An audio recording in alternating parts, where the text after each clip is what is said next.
Chapter 160. The area around East Huang Road was a low-end area that hadn't been developed yet. Apart from the transport vehicles transporting supplies into the city, there were very few other vehicles that passed through here. It could really be described as a wilderness. So when the two men in suits saw a villa here, not only were they a little surprised, they also felt a little strange. Ever since the real estate bubble, housing prices had long since fallen off. Even a white-collar worker could buy a large house of several hundred square meters in the city with his salary.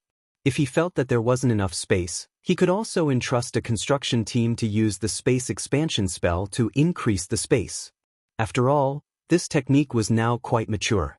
So, what kind of family was this? The two men in suits felt a little strange in their hearts, but the lady had already spoken, so they could only obey her arrangements. They stuck invisibility talismans on, and their bodies instantly glowed with a mirage of colored glass before they turned completely transparent. This type of invisibility talisman could hide one's aura. In fact, it was also a prohibited type of talisman, and generally only certain government departments in Huaxiao Nation allowed its limited production and use. The talismans in the hands of the two men in suits had been privately made by Immortal Castle.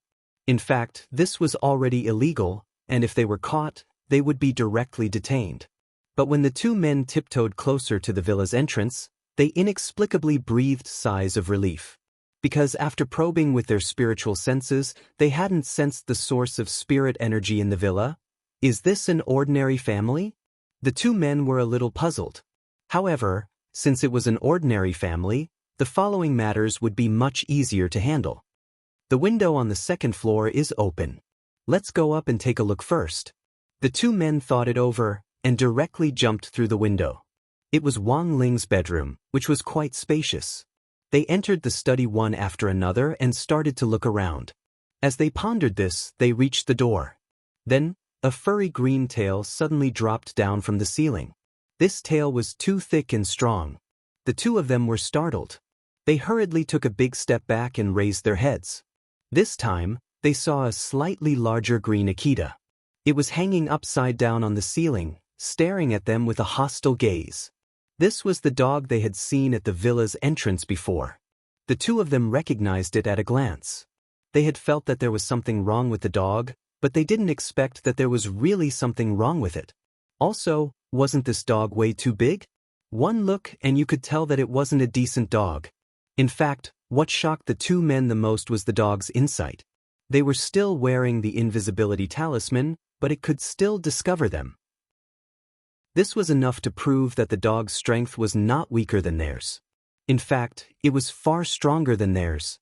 What should we do? This dog doesn't look weak. Should we retreat first? You're already here. It would be a pity to leave just like that. Both of us are at the peak of the late-stage gold core realm. Why should we be afraid of a dog? Late-stage gold core?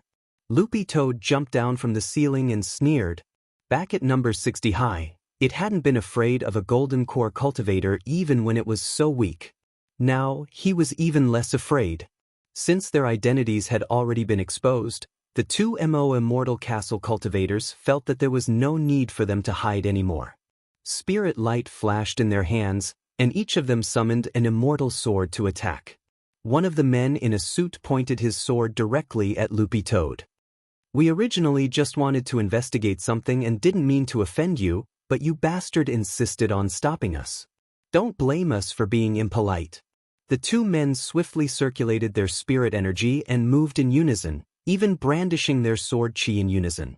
It was very obvious that the people who worked in Immortal Castle had been trained and nurtured in an assembly line fashion. The advantage of this was that they could train a lot of people who were proficient in sword techniques in a short period of time, but the disadvantage was that they were too monotonous. Anyone who had studied sword techniques a little would be able to see through them in just a few rounds. Thus, whenever the people from Immortal Castle attacked during a mission, they would do so with murderous intent, and they wanted to end the fight in the shortest possible time. This was to avoid drawing out the fight and creating openings. But looking at the two men's movements, Loopy Toad really felt that they were a little slow, and felt a little sleepy. Thinking back to when it had been in the demon world back then, when it had been talking and laughing with the sword demon King Hualaisher, These two guys probably hadn't even been born yet, right? Then, two dazzling flaming sword lights interrupted Loopy Toad's thoughts. Its eyes met the two sword lights, and just as they were about to reach it, they stopped as if they had come to a stop, and were unable to move forward even half a step. Or a freezing spell. The two Immortal Castle cultivators were alarmed. In a situation where there was a complete disparity in realms, there was a way to rely on aura alone to fight, and that was the famous demon race spell, Aura Freezing Spell. By releasing a special aura to counteract the spirit waves or sharpness produced by a magic weapon, this was a fairly advanced spell. The reason why the demon kings who had descended from the gate between worlds back then had been such a headache was because of this aura freezing spell. For demon kings of the demon race, the aura freezing spell was in fact more like a barrier spell. It could evade the lethality of a cultivator's magic weapon at the first instance. So 6 years ago, Loopy Toad had felt pretty miserable, because its aura freezing spell had been completely useless against Wang Ling. At that time, Little Master Ling had pierced itself with one punch. Now that it had recovered part of its strength, it could finally use this spell again. Loopy Toad couldn't help sighing in its heart. Thinking about it carefully, it also felt like a lifetime had passed. The expressions of the two Immortal Castle cultivators finally changed as they were completely frightened. They realized that they absolutely couldn't touch this dog. It actually knew the demon race's spell. What on earth was this dog's identity? Retreat. They turned to leave, but found that their bodies wouldn't listen to them, and they couldn't move at all.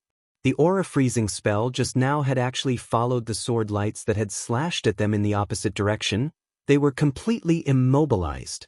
"You shouldn't have come here," Loopy Toad said as it swept its gaze over the two people lazily. It withdrew its spirit energy and its body shrank, the blue light in its eyes disappearing. Loopy Toad didn't know if it was because it had been with Little Master Ling for too long, but it didn't feel as murderous as before. It had clearly swallowed the soul of a Shadow Stream killer back at number 60 high school. But now, faced with two cultivators with delicious souls at peak late Golden Core stage, it actually wasn't the least bit interested. "What are you going to do with them?" At that moment, a voice came from behind the man in a suit. The two Immortal Castle cultivators turned pale with fright. They had never expected there to be someone else in the room. Two huge shadows covered them, and they were none other than the two muscular brothers whom Wang Ling had enlightened, the monster Pen and Goblin Eraser. Chapter 161. Loopy Toad didn't have any intention of killing these two people, but Little Master Ling would definitely be unhappy if he found out that they had broken into the Wang family's villa without permission and were plotting something. Loopy Toad wasn't interested in their souls, but it also didn't want them to leave alive, so it was best to leave them to these two gremlins, Pen and Eraser. These two people couldn't move at all, and had no idea what the two muscular brothers behind them were going to do to them. They were scared to the point of peeing their pants, but unfortunately, the aura freezing spell was so powerful that even their cavernous bodies were frozen. Both of them couldn't stop trembling. "Pen, should we get rid of them?" Eraser, "Forget it, Little Master won't be happy if their blood splashes all over the room." All right, there was only one way left. The two muscular brothers looked at the toilet in Wang Ling's bedroom at the same time, and then escorted the two people to the toilet. "Pen, you're lucky. Our Little Master likes cleanliness, so we won't let you see blood today." The two Immortal Castle cultivators turned pale with fright. "What do you want to do?" "What?" Rubbing his fists, Goblin Eraser opened the toilet lid, then grabbed one of them by the foot and directly flipped him upside down before stuffing him into the toilet. Finally, he quickly pressed the flush button, and with the sound of rushing water, this person was directly sucked in and directly disappeared. Wang Ling had enlightened this toilet, and it led to an alternate space. No one knew exactly where it led to. But in theory, once they were flushed down the toilet, these two people would essentially disappear from the world. The other Immortal Castle cultivator was so frightened that his face was covered in sweat. "You," Goblin Eraser put one foot on the toilet seat and pointed at it condescendingly. "Are you going to go in yourself, or do you want me to throw you in?" The Immortal Castle cultivators. There were actually a lot of things to do on Thursday. When Wang Ling came to class in the morning, Little Peanut was handing out school notices with a bitter expression on his face. "What's this?" Dopey was stared at the grayish-yellow school paper. This was a notice before the military training in the middle of the month. Some of the items and things to take note of during the military training were marked on it. Everyone's gaze swept through the notice line by line. Soon, all the boys in the class burst out screaming in pain. F***CK. Do we have to shave during military training? Super Chin didn't want to do it. It hadn't been easy for him to get a short fringe. It would be such a pity to cut it off. Also, why can girls get special treatment? Super Chin felt that this was serious gender discrimination. Amidst the resentment, Master of Dopey said indifferently, "Calm down for a while, and don't talk about gender discrimination. Let me ask you, which is more important, the bangs or the teapot?" The boys thought about it for a while and didn't say anything. Seeing that everyone had quietened down, Dopey nodded in satisfaction. "That's right. Actually, a buzz cut is pretty good. It's summer in Shanghai City, and the weather is hot. It'll be cooler after I shave my head. Back in the day, I also had bangs. But after thinking about it carefully, I realized that it didn't matter whether I had bangs or not. After all, I relied on my talent to survive in the world." Hearing this, for some reason, the boys in the class suddenly thought of a saying. "He used to be a king." Later, he said, "Forget it." Wang Ling felt that Dopey's skin was already hopelessly thick. A haircut wasn't a stranger to Wang Ling, and coincidentally, he had also had bangs before. Furthermore, he could use the spirit energy in his body to stimulate his scalp to rapidly grow hair. This technique focused on stable control of spirit energy and precise positioning after using inner vision. Most golden core cultivators could actually do it. It was just that after Wang Ling used this technique, his hair grew much faster than an ordinary person's. There had been a time when Wang Ling had been obsessed with creating all kinds of hairstyles, but he had later figured it out. Actually, hairstyle wasn't the main point, it was his good looks, so Wang Ling had simply kept a buzz cut until now. Looking at the notice, Wang Ling touched his hair. It seemed a little long. After school, Wang Ling went alone to a small, affordable hairdresser's. This shop was relatively small, but the environment and facilities weren't bad. Furthermore, it specialized in cutting hair for students. Of course, there were plenty of other medium-sized and even large hairdressers next to this affordable hairdresser's, but Wang Ling felt that getting a haircut there was really too expensive. He couldn't afford it with his monthly allowance at all. It was just a buzz cut, wouldn't it be the same everywhere? With this thought in mind, Wang Ling walked into this Alice hairdresser's. As soon as he entered, Wang Ling heard the sound of a hairdryer. The boss was a middle-aged man with slick back hair. He had a bit of a bald spot on his head, a little flab on his slightly chubby face, and wore a pair of wire glasses. When he saw Wang Ling come in, he immediately put on a big smile. "Handsome, are you looking for a personal hairdresser?" Wang Ling was silent, then shook his head. The boss's eyes lit up, and he immediately felt that his chance had come. "Handsome, we have a 30 yuan super hairdresser, a 60 yuan chief hairdresser, and a 150 yuan chief hairdresser. As long as you top up 500 yuan in our shop and get a card, you can enjoy a 10% discount from the chief hairdresser. It only costs 15 yuan. Wang Ling shook his head again. He looked around and his eyes finally fell on a young man. The young man was helping a hairdresser with a yellow airplane haircut, and the two of them were standing around an auntie to give her a perm. "Who's this?" Wang Ling's voice rang out in the boss's head. The boss was startled. But very quickly, the boss regained his composure. His shop was rarely visited by cultivators, and was still more frequented by ordinary people. Even foundation establishment high school students would go to the large and medium-sized hairdressers next door. Thus, Wang Ling's appearance surprised the boss a little. It was said that cultivators were rich.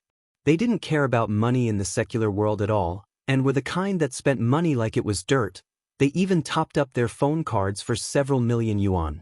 Had he just picked up a fat sheep? The boss was overjoyed and quickly explained, "This little brother is a new apprentice in our shop, but no customers have dared to cut his hair, so now we can only let him cut a wig for practice. If Handsome is willing to get a card, I'll have this apprentice's Sherfu, Master Kevin, cut your hair. This is the top hairdresser in our shop. Does it cost money? Wang Ling raised his eyebrows and asked telepathically. Handsome only needs a card, and Master Kevin only costs 15 yuan for a haircut. Wang Ling shook his head, looked at the young man, and said telepathically again, I'm talking about him. The boss was blank for a moment, and somehow felt that the situation wasn't good. He's an apprentice, there's no charge. Wang Ling nodded, then pointed at the young man, that's him. Chapter 162. Actually, Wang Ling felt that he really wasn't a stingy person. Money should be spent where it should be spent, and not a penny where it shouldn't be spent. This was the economic view of consumption that Wang Ling had developed since he was a child under the guidance of father and mother Wang. A haircut was just a trivial matter, and Wang Ling was more willing to spend the money on crispy noodle snacks. He had recently heard that Little Raccoon had released a new flavor, which was indigo wood mustard. Wang Ling planned to buy a packet to try it out. If he could save the money for this haircut, he could buy a few more packets. After a moment of silence in the barber shop, the apprentice brother whom Wang Ling had called out had an incredulous expression on his face. He turned to Wang Ling and bowed solemnly. Thank you for your trust in me. I will definitely do my best. Wang Ling nodded indifferently, then found a place to sit down. Everyone around him also looked at Wang Ling strangely, because apprentice hairdressers were actually very frightening existences. They were no less frightening than a new intern nurse in a hospital.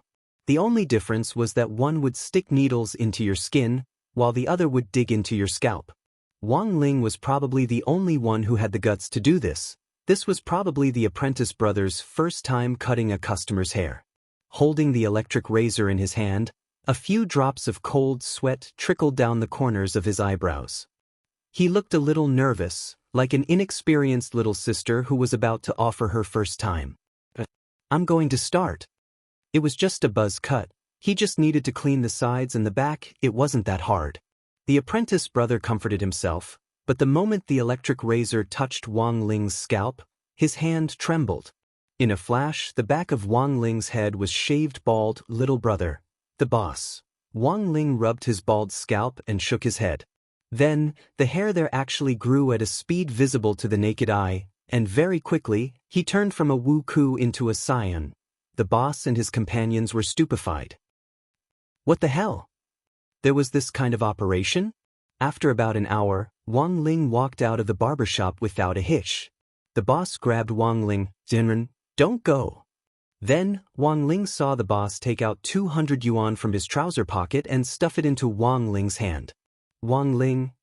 The boss pointed behind him at the hair strewn all over the floor, and looked at Wang Ling gratefully. Thank you, spiritual master, for providing my shop with hair. The quality of immortal hair is really too good. It can be made into a high-class wig. This 200 yuan is the market price for hair. I hope that Taoist master will come often in the future. Wang Ling combed his hair and went home, his pockets full of half-price crispy noodle snacks. This time, he had shaved his head and picked up 200 yuan for free, replenishing his stock of crispy noodle snacks. When he got home, he found that there were a lot of people in the house today. Grenade-throwing Senior Immortal and Song Qingshu were waiting in the living room, and the old man very politely served them a bowl of mung bean soup. In the summer, old people had the habit of boiling mung bean soup to relieve internal heat. When old man Wang was young, his mung bean soup was a star dish in restaurants.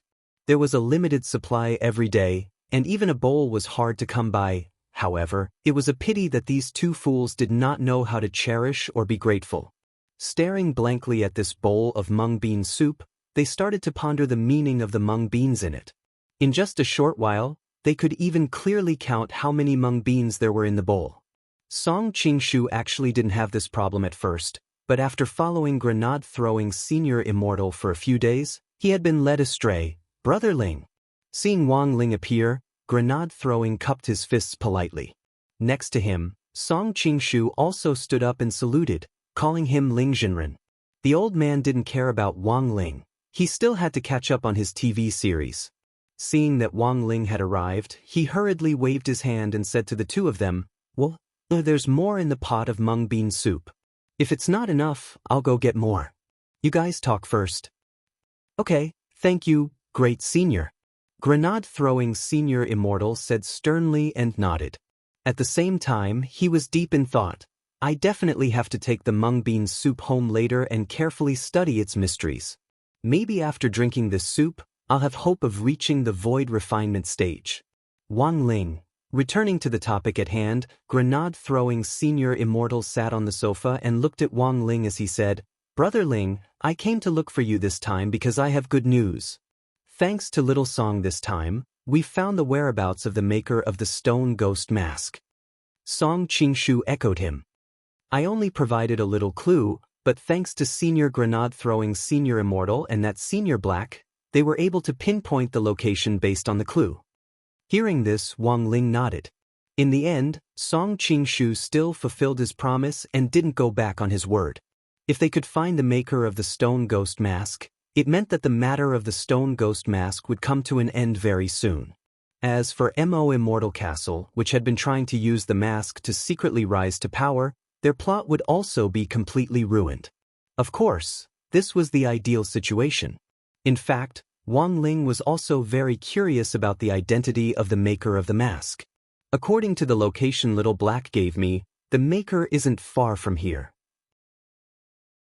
Grenade-throwing Senior Immortal opened the location message that Little Black had sent him, which clearly indicated the distance between the 2 points, which was 800 kilometers. An ordinary cultivator would be able to reach this distance in 20 minutes on a flying sword. Wang Ling cupped his chin as he looked at the coordinates that Little Black had sent him, and slowly frowned. The more he looked, the more he felt that this place was a little familiar. "Brother Ling, don't worry, Little Black found this place after repeated calculations and verification. Combined with my great magic power, there's absolutely no mistake." Grenade-throwing Senior Immortal vowed solemnly. But Wang Ling had a bad feeling about this, and his eyelids started to twitch again. It was a one-star disaster alert. Who knew what on earth would happen? Wang Ling had grenade-throwing Senior Immortal and Song Qingshu put their hands on his shoulders, and then with a swish, the three of them simultaneously teleported in the direction of the coordinates. Right after that, a somewhat old-school restaurant that looked like it was on the verge of collapsing appeared in front of them. Looking at the huge words, "Midnight Dining Hall," on a horizontal board hanging from the entrance, Wang Ling was lost in deep thought. Damn. Why was it this place? Could it be that this restaurant owner used to be a smith? From a smith to a chef? Wang Ling felt that this was even more ridiculous than being a crossover singer.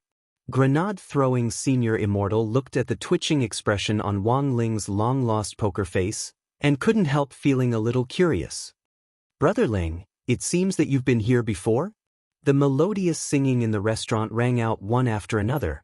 "This is the person I deeply love and think about day and night." Chapter 163. When the three of them entered, Midnight Dining Hall's boss, Tan Siming, was scrubbing the dishes.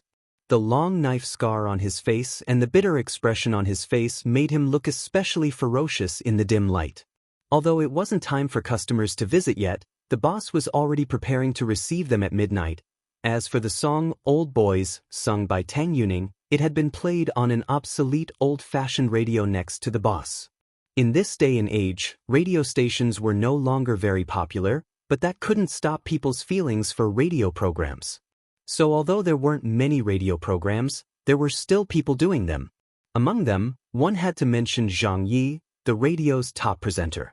He wasn't just a radio presenter, he had a broadcasting background, but was also a very famous filmmaker. He had once written a book about his experiences called "I Am a Big Star," and the entire book was filled with all kinds of lyrics, poems, and stories. It always felt like he was showing off his knowledge. As a veteran online novelist, Father Wang also defined the nature of this book as hydrology. Boss Tan was still washing the dishes. When they came in, he almost reflexively pointed at the menu on the wall and said unhurriedly, "That's all there is on the menu. But if you want to eat something else, I can make it for you." After all, apart from Wang Ling, this was the first time grenade throwing and Song Qingshu had come here. Song Qingshu thought for a bit and felt that it wouldn't be polite to interrogate them as if they were criminals without ordering anything, so he asked for 3 large bowls of Laotan pickled cabbage beef noodles. He even took the initiative to settle the bill. 1 large bowl was 20 yuan, and 3 large bowls were 60 yuan.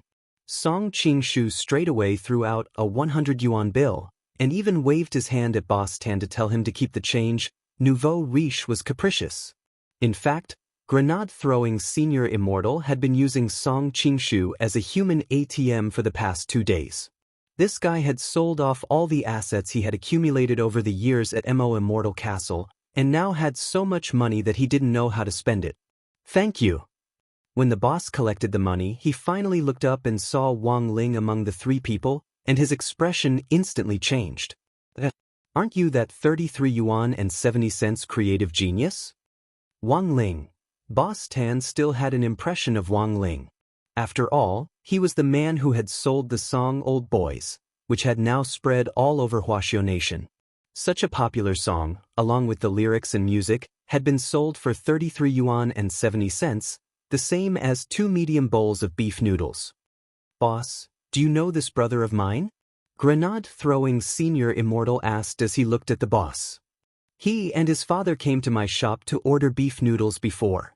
Boss Tan answered. Grenade-throwing Senior Immortal's heart trembled. It turned out that Senior Wang had also been to this shop. It seems like this shop is not simple. This song Old Boys, you've all heard it, right? After thinking for a while, Boss Tan simply told him about the song Old Boys. Grenade-throwing Senior Immortal and Song Qingshu were greatly shaken when they heard this. Brother Ling, you can write songs? Wang Ling nodded shamelessly, his face expressionless. Because from a theoretical point of view, he was just a carrier of songs. At the mention of Old Boys, Boss Tan's resentful expression deepened. Previously, when Little Tang wasn't popular, he would always come to my shop. There was a time when he had to rely on me to help him survive in Songhai City. Now that he's popular, he hasn't been here for a long time. Speaking up to this point, Boss Tan smiled bitterly. I was hoping that he would help me drum up some business. This is simply abandoning him after using him. Grenade-throwing Senior Immortal shook his head. The boss had originally been depressed about this matter, but now that he had found someone to talk to, his mood instantly improved a lot. He looked at the previous boss and said, "By the way, why did you come to me at this hour?" Back to the topic at hand, Boss Tan wasn't a fool. It was written very clearly in his shop that it generally opened at midnight, but these 3 people had come to him at 7 or 8, and had even ordered 3 big bowls of beef noodles in one go. The most important thing was that they had even given him a tip. There was most likely something fishy going on here. Boss Tan had seen a lot of people over the years, and could sometimes guess what the customers in his shop were thinking just by looking at their expressions. Fortunately, Boss Tan was a straightforward person, and his attitude reassured grenade-throwing Senior Immortal. He didn't try to hide anything, and with a flash of spirit light, he took out an illustration of the stone ghost mask which he had prepared in advance. Boss Tan, have you seen this before? Boss Tan cupped his chin as he gazed at the illustration, his expression gradually turning serious. He then stared at grenade-throwing Senior Immortal and asked a little excitedly, "Where did you find this mask?" When Boss Tan said this, the weight in everyone's hearts was instantly lifted. Sure enough, the owner of this shabby restaurant, Boss Tan, had something to do with the stone ghost mask. Grenade-throwing Senior Immortal answered truthfully, "Brother Ling bought the mask we have on some treasure for 5 yuan, and it even included free shipping." Boss Tan, if you know more about this mask, please tell us the truth. Please tell us the truth. As far as we know, there should be 2 stone ghost masks. This is a twin magical weapon. And now, someone is trying to use these 2 masks to do evil. Saying this, grenade-throwing Senior Immortal stepped forward and gripped Boss Tan's hand tightly. "Boss Tan, it's up to you to save the world." Boss Tan stared at the illustrated handbook for a while, then shook his head and replied, "Although I'm very surprised as to how on earth you found me, I don't know. But I'm sorry to tell you that I'm not the only one who made these 2 masks. When I was young, I made them with the little girl from the neighborhood. Grenade-throwing senior immortal. Made of mud? But there's primordium black crystal in this mask. It's the hardest metal in the entire universe. Boss Tan thought carefully for a moment before saying, "Oh, we did indeed find some black crystals in the mud at the time, so we just put them in." Grenade-throwing senior immortal, Song Qingshu and Wang Ling. The scene fell into a dead silence. Grenade-throwing senior immortal took a deep breath. "So, Boss Tan, you're not a smith?" Boss Tan shrugged. "I never said I was. The girl was the one who made the masks. I just cooperated with her in making them. In the end, it was also the dry mud she baked." Grenade-throwing senior immortal. Then, does Boss Tan still have the contact information for that mud-playing little girl? Boss Tan, it's been so many years, we haven't been in contact for a long time. But I still remember this girl's name. Maybe you can investigate based on this lead. Grenade-throwing senior immortal, what's her name? Boss Tan, Nua. Chapter 164. Based on the information Song Qingshu had provided, it had taken Little Black 2 days and 2 nights to obtain this lead. He had thought that there would be significant progress, but before this step could be taken, the lead had been cut off again. Even he felt vaguely annoyed.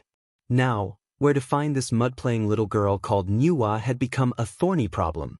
Of course, if he hadn't been restricted by the Dao Talisman seal, he could have used her aura to track down and lock onto a target, but that would have caused the global power grid to go down, which wasn't an outcome he wanted to see. It was very clear that the stone ghost mask was a very tricky problem. Boss Tan looked at the 3 distressed people and was deep in thought.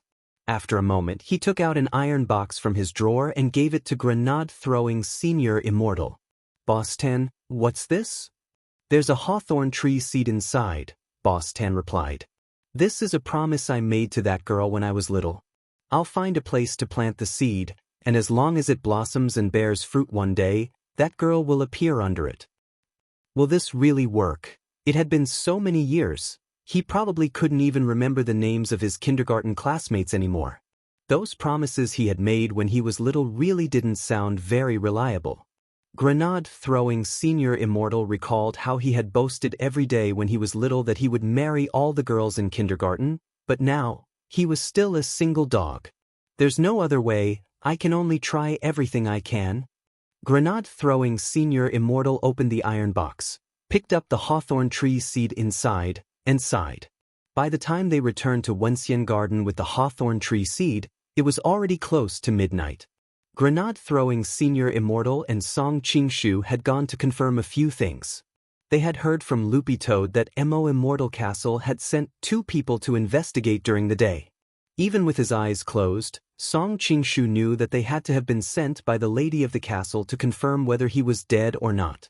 Unfortunately, Loopy Toad had simply and roughly flushed them down the toilet, and Grenade-throwing senior Immortal Castle hadn't been able to ask them for more details. Otherwise, they would have definitely been able to get a lot of little-known secrets out of these 2 people. Be careful in the next 2 days. Those people definitely know that you're not dead. Grenade-throwing senior immortal told Song Qingshu as he planted the hawthorn seed in his backyard. "Don't worry, Senior. Senior Wang hasn't taken back his long johns yet," Song Qingshu replied. Grenade-throwing senior immortal broke out in a sweat. "Most enchanted magic treasures have a time limit, and Brother Ling will probably enchant them again regularly. I don't think you have much time left with the long johns you're wearing. So, when it's time to run, you have to run, understand?" Song Qingshu nodded like a chick pecking at rice. Yes, of course, Senior. I haven't returned Senior Wang's flip-flops. If I were to run now, I would be faster than a reporter." Song Qingshu, speaking of which, are these hawthorn seeds really useful? Who knows?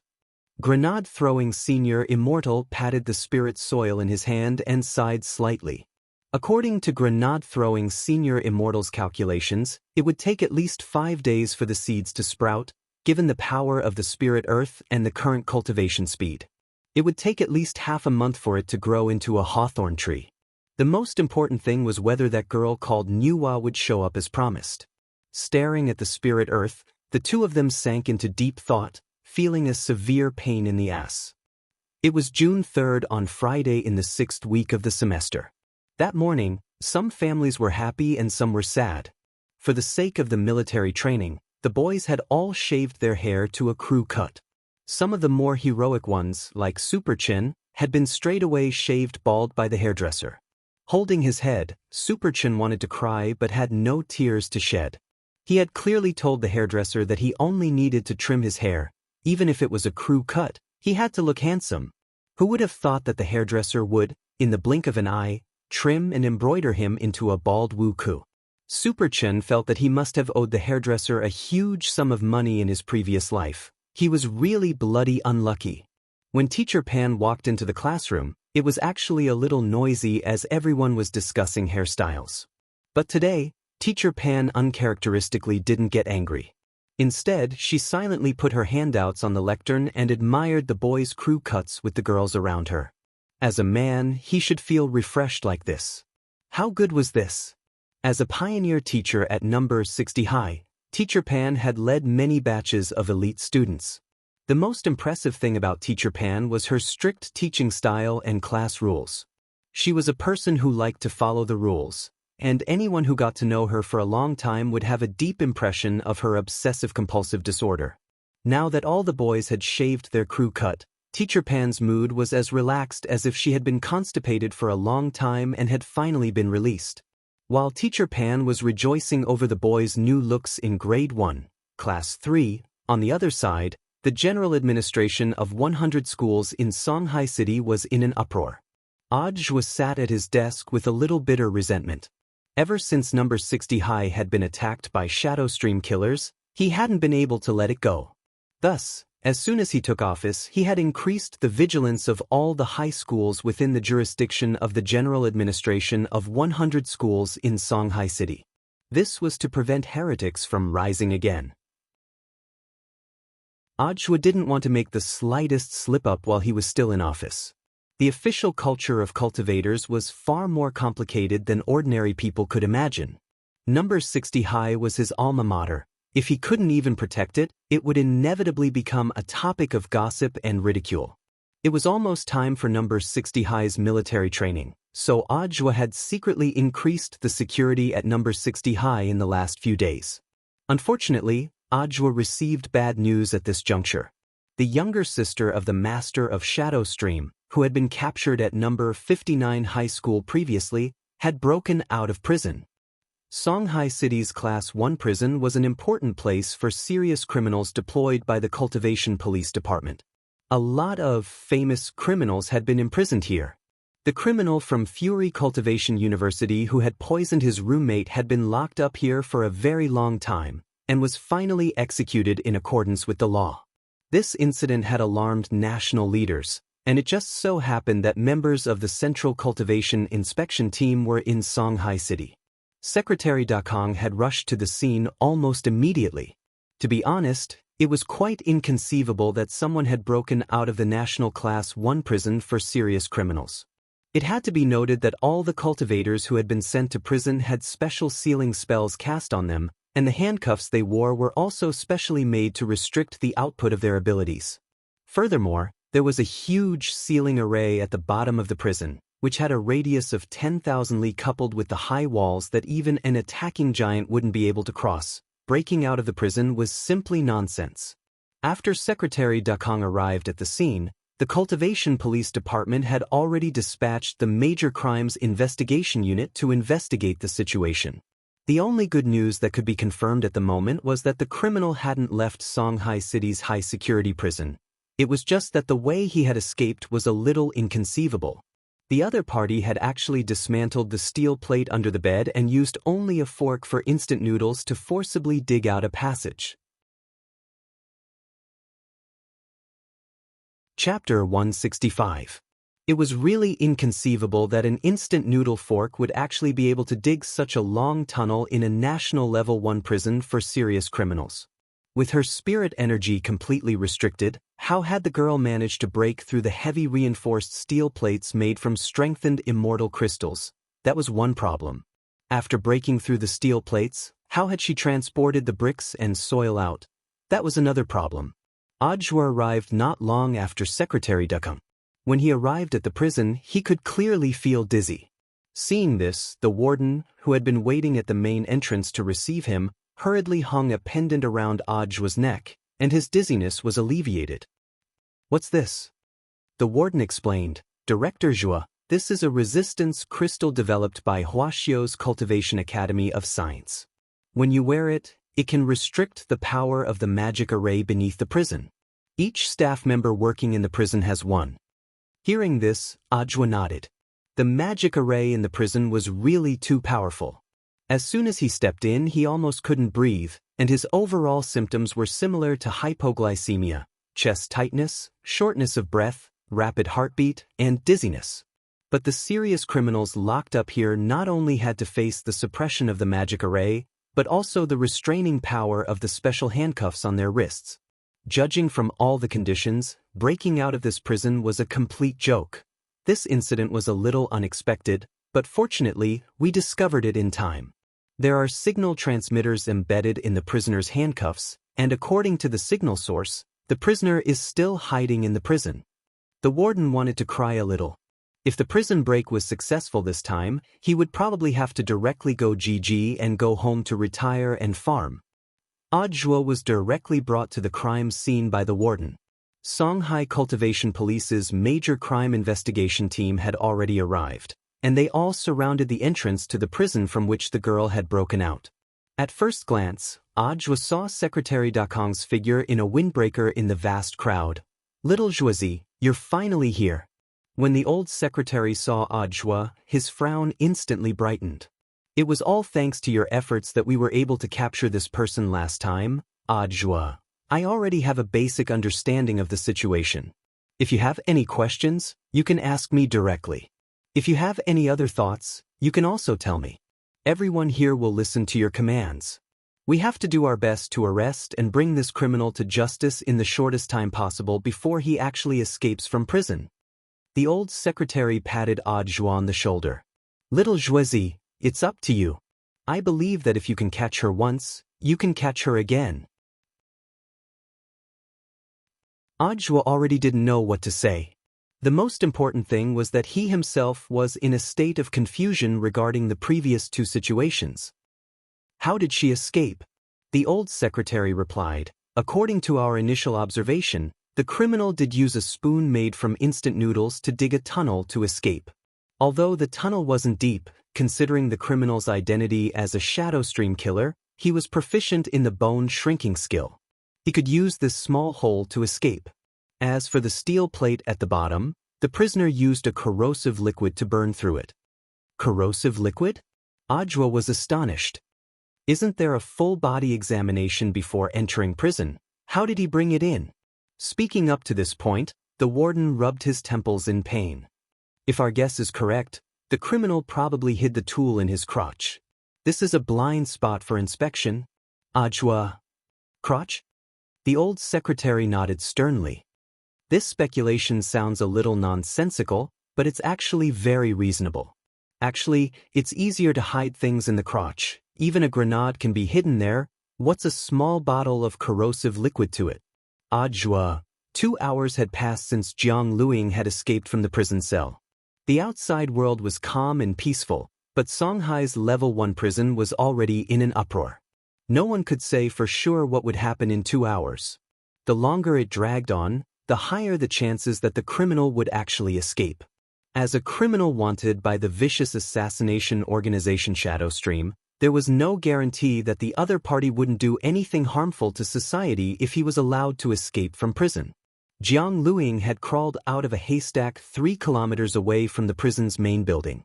When she crawled out, she was still holding an instant noodles fork and handcuffed. Tied to the fork was an armor-piercing talisman, which was why Jiang Luing had been able to dig through the soil as effortlessly as if she were digging pudding. When she broke out of the ground, the effect of the armor-piercing talisman had already disappeared, and the instant the effect of the armor-piercing talisman disappeared, the instant it tragically broke into 2 pieces. "Oh, that was right." Jiang Luing had also taken this armor-piercing talisman out of her crotch. It's all thanks to the escape package elder sister prepared for me. Jiang Luing held a glass bottle the size of a finger in her hand, which was stuffed with all kinds of hoi poi capsules, which contained all kinds of magic treasures that could be used to escape capture. Jiang Luing, on the other hand, had kept them in her crotch all this time. Jiang Luing could have escaped a long time ago, but unfortunately she had been knocked unconscious. By the time she had woken up, she was already in prison. It had taken some time, but fortunately, she had managed to escape in the end. Lying in the haystack, Jiang Luing stared at the bottle in her hand. She gritted her teeth hatefully and pounded the ground in grief and indignation. Those damn cats and high school students, they made me suffer so much here, just you wait. Jiang Luing narrowed her eyes, a hint of malice in them. Her top priority now was to think of a way to escape from here. Jiang Luing was well aware that although she had escaped from the cell, she hadn't truly escaped the prison. Furthermore, she had a hunch that she was being watched. I have to think of a way to undo these damn handcuffs first. After calming down, the girl stared at the handcuffs in deep thought. These handcuffs were made of stainless steel. The material was very special and had the ability to suppress spirit energy. Coupled with the restrictive array at the foot of the prison, the spirit energy she could now use was so minuscule that it wasn't even worth mentioning. However, Jiang Luing still thought of another way. She took out a hoi poi capsule from the glass bottle, which contained the last armor-piercing talisman. Taking it out of the capsule, the girl stuck it to her 30-60 chest, as if she had cut off all means of retreat. Then she took a deep breath. She placed her hands flat on a rock and tried to put as much distance between them as possible. After that, she lifted her upper body and flung it violently. Boom. Chapter 166. In ancient times, there was a chest weapon that could shatter boulders, and today, there was a chest weapon that could shatter shackles.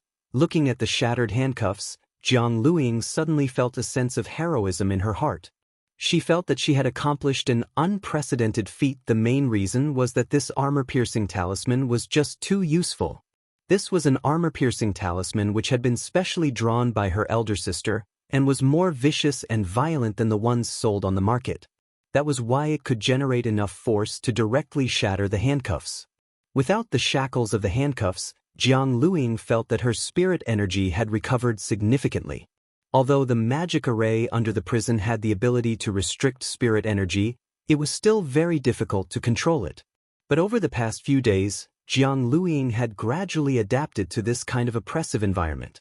She had 2 golden cores inside her body, which was like having 2 CPUs at the same time. Her spirit energy worked faster than an ordinary person's, and even in such a restrictive environment, she could still exert half of her strength. This had played an important role in her escape from the prison.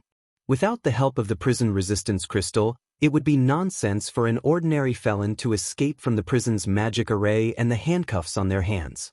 But now, the girl felt that her chances of escaping were much higher. This prison was quite large, and she had just escaped from the main building. His current location was a training area 3 kilometers behind the main building. It was a small forest. It had originally been a place for prisoners to exercise, but now it had become a hiding place for Jiang Luing to escape. If she dashed out so brazenly now, the prison officers who were already searching nearby would immediately find her. What Jiang Luing needed to do now was to use the invisibility talisman in the escape package to find the sewer that led outside the prison as soon as possible. Then, while the armor-piercing talisman's effect was still active, she would use the chest weapon to smash a hole in the barrier outside the prison. Otherwise, there was no way she could break through the prison's high walls, which were ridiculously thick. Now that things had come to this, Jiang Luing had no other choice. If she wanted to escape from here, she could only make one last attempt. In the forest, the girl gritted her teeth, circulated her spirit energy, and stuck the invisibility talisman on her body, then swiftly flew off in one direction. Half an hour later, the prison guards patrolling outside found the broken handcuffs on the ground, and Secretary Sun and Audiobook quickly led a group of people to the scene. When the warden saw the handcuffs that had been reduced to pieces, his heart trembled with fear. and a distressed expression appeared on his face. How did the other party destroy these handcuffs made of special materials under the restriction of the ceiling circle and the handcuffs? Since the enemy has the ability to escape, destroying the handcuffs should be expected. Secretary de Kung gazed at the shards of the handcuffs and pondered a little. But what on earth could have such destructive power? Little Joisy, do you have any ideas? Adjoa was at a loss. The old secretary continued to speculate. The handcuffs of the first-class prisons in the country are all made of extremely dense and pure dark steel. This girl can actually cause such great damage to the handcuffs. This is enough to prove that they must have some kind of weapon of mass destruction on them. Warden, old secretary, do you think that this prisoner will harm the other felons in our prison? That's not it. Secretary's son shook his head. This girl's #1 goal now is to escape, so the weapon of mass destruction she's carrying is very likely to be used to destroy the prison's high walls or the barrier outside the walls. As soon as he finished speaking, a deafening roar traveled into everyone's ears. The warden held a walkie-talkie in his hand. Hurry up and check. What's that sound? Very quickly, several prison guards on the other end of the walkie-talkie reported. Reporting. We found the target. The target is destroying the barrier. Warden, then hurry up and subdue the target. Prison guard. Reporting. The target is moving very fast and seems to have used an invisibility talisman. We're using a scanner to locate the target. Warden. After locating the target, immediately seize the weapon and arrest her. Seize? Seize the weapon?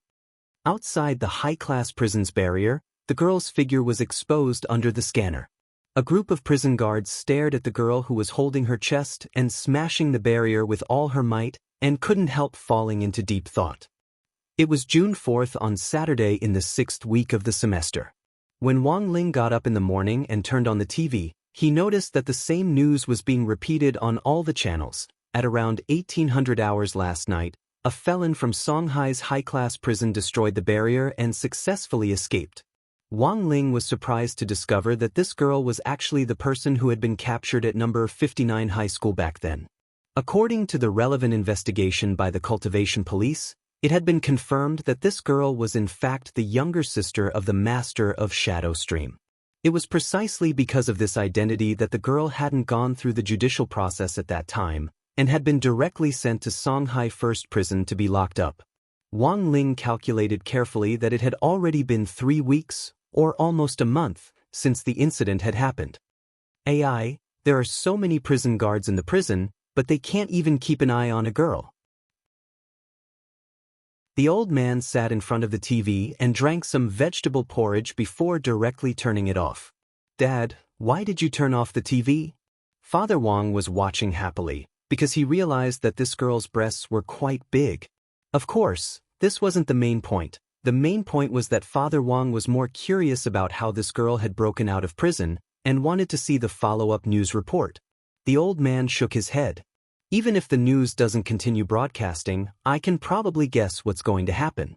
Based on the usual news routine, when something this big happens, the relevant department leader will most likely shift the blame to someone else. If you don't believe me, I'll turn it on again for you to see. The old man turned the TV back on.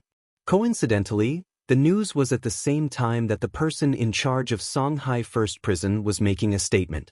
Surrounded by cameras and microphones from reporters from all over the country, a prison warden who looked to be in his late 20s had a gloomy expression on his face. I'm very sorry to have caused everyone to worry. Actually, the situation this time isn't as serious as we thought. We've already issued a national wanted order, and we've already found clues leading to the fugitive's escape. We'll immediately organize forces to arrest and bring the fugitive to justice. A female reporter wearing black-rimmed glasses asked, Warden Liang, can you explain the main reason for the fugitive's escape this time? Actually, the mistake this time was that our prison used newcomers. These newcomers aren't very familiar with the job, so when the fugitive was taken into custody in the prison. Speaking up to this point, this Warden Liang lowered his head with a sorrowful expression. Speaking up to this point, this Warden Liang lowered his head with a sorrowful expression. Yes, that's right. All of this is the fault of the temporary workers. Chapter 167.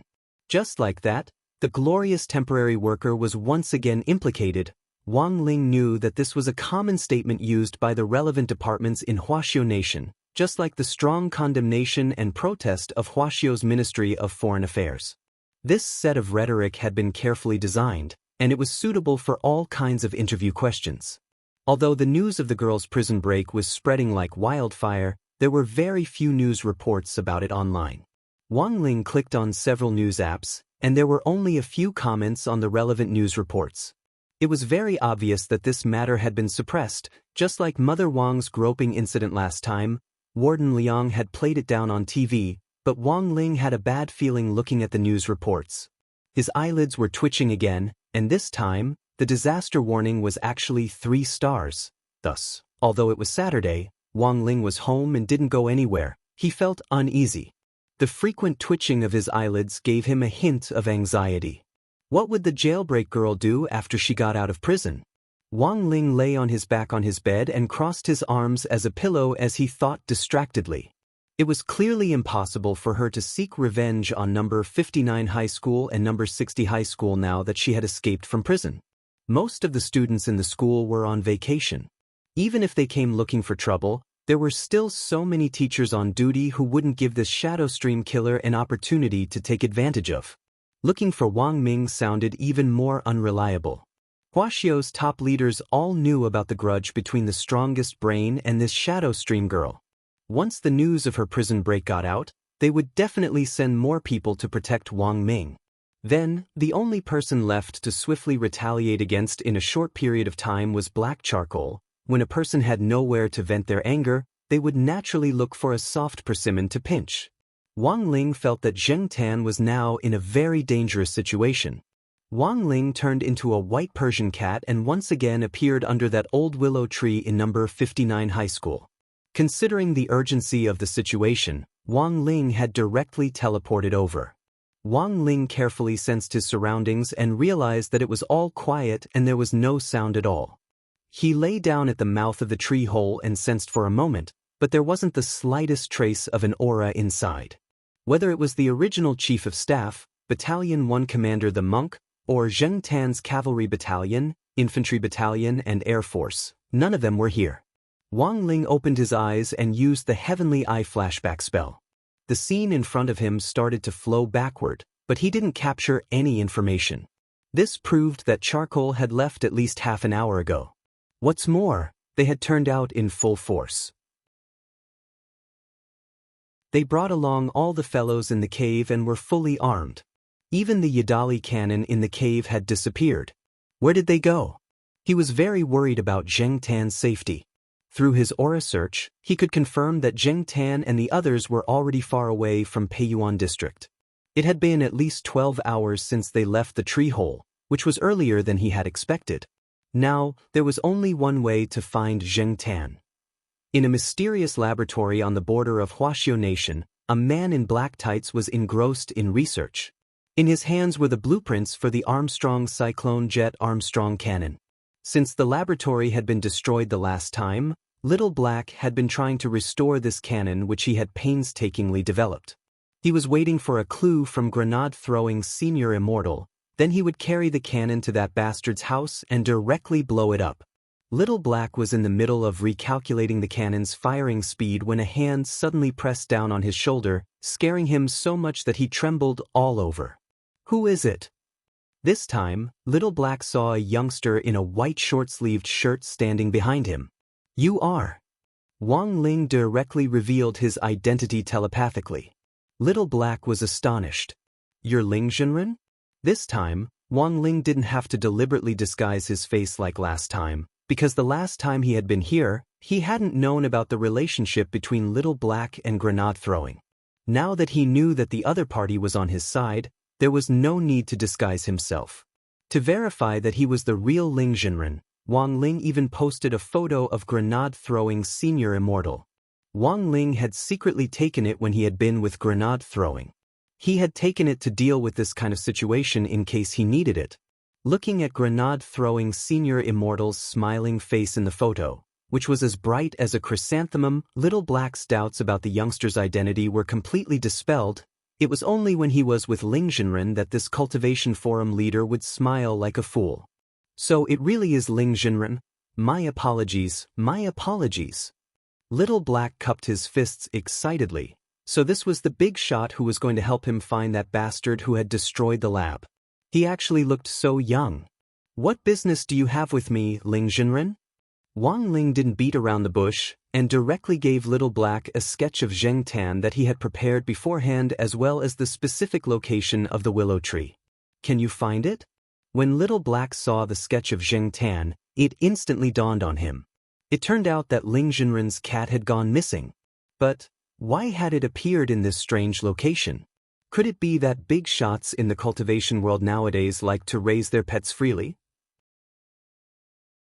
Out of politeness, Little Black didn't ask too many questions. Based on the coordinates Wang Ling had marked, Little Black easily located the willow tree's vicinity and successfully hacked into all the surveillance equipment nearby. This time, Wang Ling finally caught a clue. Zheng Tan and the others had set off at around 8 o'clock last night, and each cat had been covered with an invisibility talisman. As Wang Ling had guessed, they had left the tree hole with all their fellows. It was obvious that they were going to fight a team battle.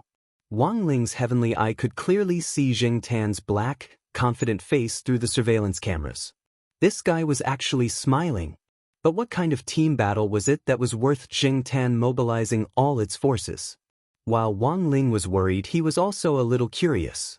Little Black was indeed Little Black. As a computer network existence that could turn something rotten into a divine weapon, it was able to deduce Zheng Tan's final destination, Songhai Dahuang International Airport, based on just a bit of Zheng Tan's whereabouts when it had set off. Airport? This time, whether it was Little Black or Wang Ling, both of them were utterly shocked. Little Black hacked into the airport ticketing system and investigated all the transaction records for that day. In the end, it discovered a set of rather strange data. After analyzing it, Little Black had an incredulous expression on its face. Ling Jinren, your cat is really too powerful. It actually chartered its own plane. Wang Ling was startled by Zheng Tan's actions. Chapter 168. Thanks to various coincidences, Zheng Tan and Wang Ling's incarnation of Immortal Meow had fought together in number 59 high school. After returning that day, Zheng Tan had started to drill its independent regiment day and night as if it had been injected with chicken blood. It had sent out several of its battalion commanders to expand its ranks and recruit soldiers everywhere. Now, Zheng Tan's subordinates alone already had the strength of 2 divisions of cats. Even its realm and strength had experienced unprecedented growth. In fact, all of this was thanks to Wang Ling. When it had shaken hands with Wang Ling for the last time, Zheng Tan had pulled its hand back to find that its palm had been stained with a few strands of white cat hair. The most amazing thing was that these strands of cat hair actually had the miraculous effect of condensing the spirit energy of heaven and earth. It was even more F***king effective than a high-level spirit-gathering array. Just like that, from that day on, Zheng Tan's strength began to grow by leaps and bounds. In just one short month, it had actually reached the peak late golden core stage. As for Zheng Tan's operation this time, it had actually been premeditated. In this month, apart from cultivating, Zheng Tan had also learned from stray cats about a secret stronghold suspected to be Shadowstream's headquarters. At that time, Zheng Tan had been thinking about this attack. Just yesterday, Zheng Tan had received news that the Shadowstream girl had escaped from prison. At that time, Zheng Tan had felt that its chance had come. Zheng Tan had decided to take advantage of the fact that this girl was still on her way to seek revenge on them to lead its army north and stab the enemy headquarters in the ass. Jinghua City, a neighboring city of Songhai City. This was the capital of Huaxiao Nation. No one would have thought that Shadowstream's current headquarters would be on an unremarkable hill on the outskirts of the capital. It seems that Aing has already escaped successfully. The master of Shadowstream, Jiang Luiwe, frowned as she sat in a high-back chair and watched news reports on the prison break. Any news of her? Tell her not to make any further moves and to come back quickly. To avoid any more trouble. As she spoke, she turned her gaze to another figure next to her. It was an assassin in white with a golden armband and a dagger at his waist. His clothes were whiter than snow, and he looked like an immortal who had walked out of a painting. This person was called Immortal, and was one of Shadowstream's gold-forged assassins. He was also their brains, and was stronger than Jiang Luing. Don't worry, Lord. I've already sent someone to receive Miss Aing. Immortal had a well-thought-out plan and calmly replied, "It's just that Miss Aing seems to still be a little indignant about what happened last time." After she shook off the prison guard's pursuit, she went to look for those cats to take revenge. Cat? Jiang Liwei could vaguely sense that something was wrong. These cats clearly have very ordinary bloodlines, but their spiritual intelligence and realms are different from ordinary people's. They must have been taught by an expert. I think it's better not to provoke them. My lord, there's no need to worry.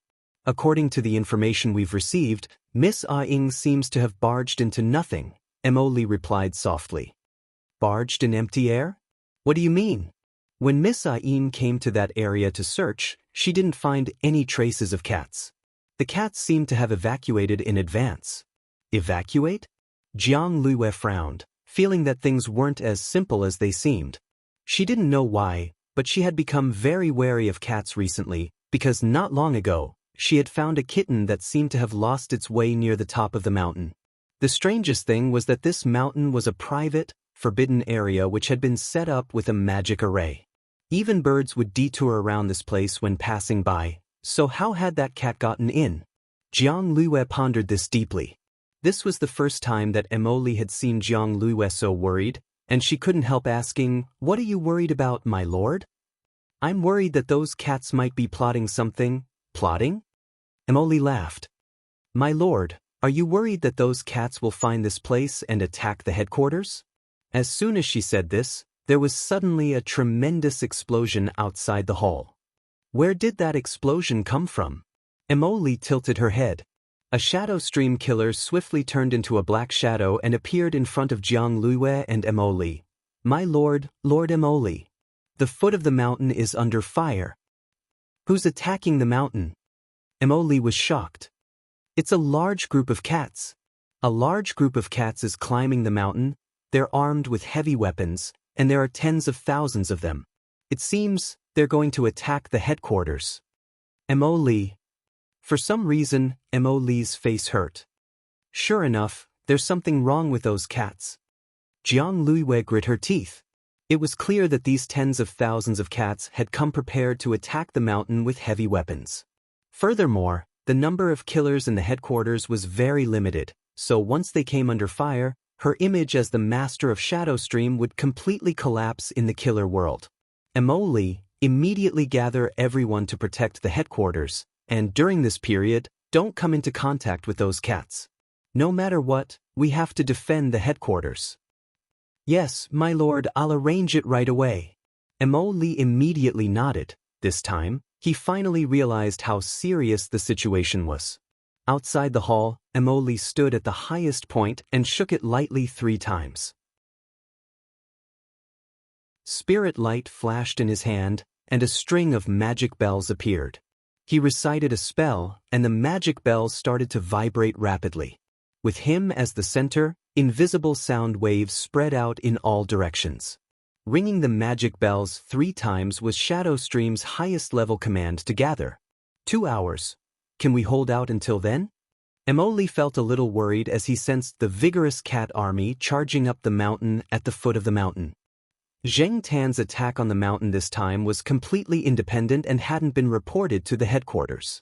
In fact, in recent years, there had been countless cases of Shadowstream killers abusing cats, and they had long since become enemies with cats all over the country. Cats all over Huaxiao Nation were also looking for Shadowstream's headquarters, and had been trying to organize forces to launch an attack on it. Not long ago, the coordinates of Shadowstream's headquarters had circulated among the cats, but they hadn't been verified yet, and all the cats were waiting for further confirmation from the headquarters. But no one had expected that before the headquarters had finished verifying the coordinates, Zheng Tan would actually make the first move. Zheng Tan's independent regiment was quite famous among the cat army led by the three cat tyrants, Tang Shi, Song Ci, and Yuan Chu. In the last few years, under the leadership of the three cat tyrants, the little tigers had been spread out all over the country and had been secretly observing the movements of shadow stream killers everywhere. Thus, with Zheng Tan's attack on the mountain, all the stray cats in the nearby cities had been mobilized. Back then, Yuan Chu's capable cat general Li Yuanba had led the new cat army to catch a glimpse of shadow stream killers' movements. Li Yuanba's new cat army was in Dongbei City, which was above Jinghua City.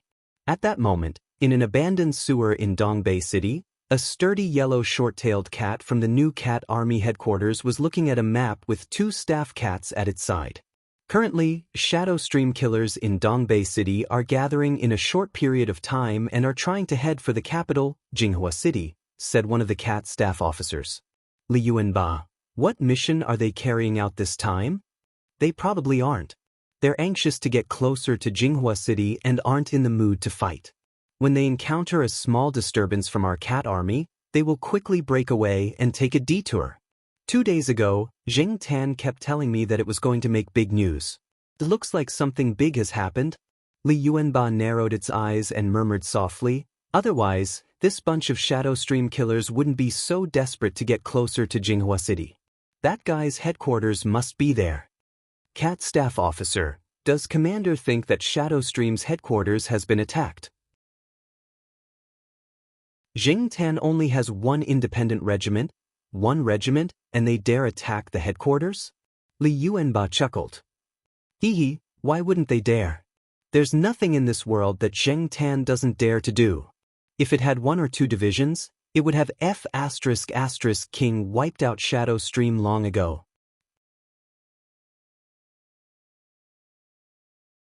Chapter 169. Sitting cross-legged on the ground, Li Yuanba slapped its thigh with its thick cat paws. Pass on my order. The entire regiment is to assemble immediately. Use harassment tactics with 0 casualties and do everything in your power to delay this group of Shadow Stream killers. We must delay them all before Zheng Tan officially attacks Shadow Stream's command center. Staff Officer Cat, Regiment Commander, should we ask our superiors? The corner of Li Yuanba's mouth twitched. Ask for instructions? There's no time for that. Opportunities change in the blink of an eye and are fleeting. The old chief is so busy, let's not disturb him. Rather than miss a good opportunity, it's better to attack decisively. Even if this group of people is going to offer birthday congratulations, we can't let them succeed. The cat staff officer was immediately speechless. Because it seemed to already see the end. In fact, all the cats in the regiment could guess that, given the relationship between Li Yuanba and Zheng Tan, as long as Zheng Tan took action. Even if it hadn't informed Li Yuanba beforehand, as long as Li Yuanba heard the news, it would definitely give its full support. This tacit understanding, which didn't require any words, was something that Zheng Tan and Li Yuanba had cultivated under the 3 cat tyrants back then. Common cats couldn't understand this ironclad tacit understanding and friendship at all. The cat staff officer next to Li Yuanba sighed in its heart. With Li Yuanba's attack, there would probably be a chain reaction among the stray cat regiments in nearby cities, and the stray cats in several cities would be thrown into chaos. Furthermore, was it really possible to achieve 0 casualties? Of course, Li Yuanba wasn't Zheng Tan's only hardcore brother. Everyone knew that the 3 cat tyrants Tang Shi, Song Ci, and Yuan Chu had cultivated the 4 great guardian deities back then. Zheng Tan was a soldier under Thunderbolt Tiger Tang Shi, Li Yuanba was a soldier under Obedient Tiger Yuan Chu, and the last little handsome tiger, Song Ci, had cultivated the remaining 2 great guardian deities, Yun Fei and A Huang. Yun Fei and Zheng Tan's fate had started with the color of their fur. They were both black cats. However, Yun Fei's chest hair and the fur on all 4 feet were white, and it was a treading on snow cat. Some people said that Yun Fei's breed was treading on snow on all 4s. Back then, Yun Fei and Zheng Tan had trained and carried out missions together at night, and thus had established a deep relationship. Now, Zheng Tan had become the commander of an independent regiment, while Yun Fei was also leading another regiment. Regiment number 358. This number had a special meaning for Yun Fei. Back then, it had carried out exactly 358 missions with Zheng Tan. Yun Fei's Regiment 358 was probably the closest geographically to Zheng Tan's independent regiment, as they were both in Songhai City. Zheng Tan found a tree hole to be the regiment's headquarters, while Yun Fei found a shit-shoveling officer who was willing to do everything for it and lived comfortably in the villa. This large villa was the headquarters of Yun Fei's 358th Regiment. The neatly arranged cat house in the backyard of the villa belonged to Yun Fei's subordinates. Of course, these cat houses had all been developed, just like Zheng Tan's tree hole. There were many different types of cat houses, such as those for the cavalry, those for the infantry, and those for the artillery. And Yun Fei's own command center. After Zheng Tan had left Songhai City to launch an attack and Li Yuanba had issued an order for reinforcements, Yun Fei was the third person to realize this large-scale battle. In Regiment 358's headquarters, Yun Fei was looking at a map. Which guy is so bold as to actually launch an independent battle? Yun Fei's cat staff officer. Based on recent operations, only Zheng Tan's independent regiment has been able to rally forces in a short period of time and arm themselves into the capital to launch an attack. Also, based on the location on the map, that place is Shadowstream's headquarters. Those coordinates were just a rumor at first, but I didn't expect Commander Zheng Tan to be one step ahead of us and launch an attack. Yun Fei frowned and rubbed its face with its snow-white paws. That's not right either. Jinghua, Dongbei, Songhai, they're all at war. The entire South China Cat Army is in chaos. This Zheng Tan is too bold. Cat Staff Officer, Commander, what should we do now? Yun Fei, what else can we do? Of course we have to think of a way to stop the enemy reinforcements. Inform the artillery battalion to bring out all the latest weapons. Remember, those Shadowstream killers are quite ferocious. We just need to harass them as much as possible. Smoke grenades, flash grenades, noise grenades, fire everything that needs to be fired. Cat Staff Officer, do we have to use that Lu Baobao brand flash grenade as well? Yun Fei, use it first. Afterwards, I'll have Zheng Tan reimburse me. Even if Zheng Tan isn't the one organizing the attack this time, my 358 regiment will still help out. Cat Staff Officer, of the 4 great guardian deities, the last to receive the news was A Huang. A Huang was a yellow tiger, and it had been rather miserable when it had been born, having been castrated by its owner. Not long ago, it had even suffered from depression, and it was Zheng Tan who had helped A Huang out of this psychological shadow, so it had a very deep friendship with Zheng Tan. A Huang's new regiment was in southern Yen, between Jinghua and Songhai. When it received the battle report, A Huang was drinking a little wine in the sewers. The chief of staff next to A Huang reported the situation with a solemn expression on his face. We've just received word from our friendly forces liaison officer that Li Yuanba's new cat army as well as some local stray cat organizations have all joined the battle. A Huang, Chief of Staff. Even Yun Fei's 358 regiment is muddle-headed. They haven't received any instructions from their chief and have no idea what's going on. A Huang, it must be that guy Zheng Tan. That guy is King stirring up trouble again. Chief of Staff, does Commander think Commander Zheng Tan is making a move? The coordinates of that place seem to have only recently been confirmed to be Shadowstream's headquarters. The chief hasn't given any instructions yet, but that guy is actually making a move ahead of time? Who knows what that guy is thinking? Its independent regiment has a grudge with Shadowstream to begin with. Maybe it's trying to gain the initiative by striking first. Ah Huang wagged its tail and chuckled. I've been mobilized by this guy's attack. It's even more awesome than the chief. In an apartment in downtown Jinghua, the bureau chief cat Thunderbolt Tiger Tangshur was on the phone, so angry that its fur was standing on end. What the hell is going on? If you don't even know what's going on, then what are you doing? Is your head made of a chamber pot? Obedient Tiger Yunsu pressed its hands on the table with a pained expression. What's going on? Why did they all start fighting without even reporting to each other? Who's commanding the battle? F***K. They should have at least played a game before fighting. Who can tell me what the hell is going on? Omnipotent immortal meow. If only you were here. Song Ci heaved a helpless sigh. As soon as it said this, there was a flash of spirit light and a cloud of smoke in the apartment, and a snow-white Persian cat appeared in front of the three cat tyrants. Wang Ling, who had transformed into a white Persian cat, floated in the air.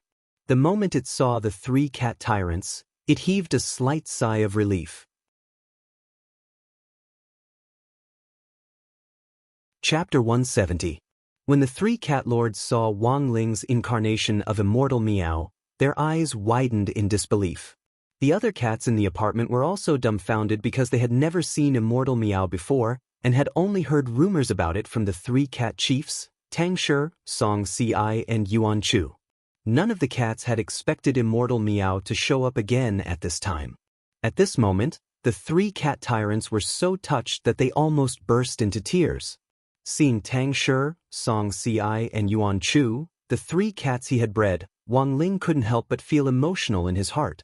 He had never thought that the three Chinese countryside cats he had found in a cardboard box back then would actually grow so big. They had all been abandoned by their owners, and now, these unwanted kittens had grown up to become the leaders of the three major cat armies, and had even bought a high-end apartment in the center of Jinghua City to use as a command post. Actually, it was quite incredible when one thought about it.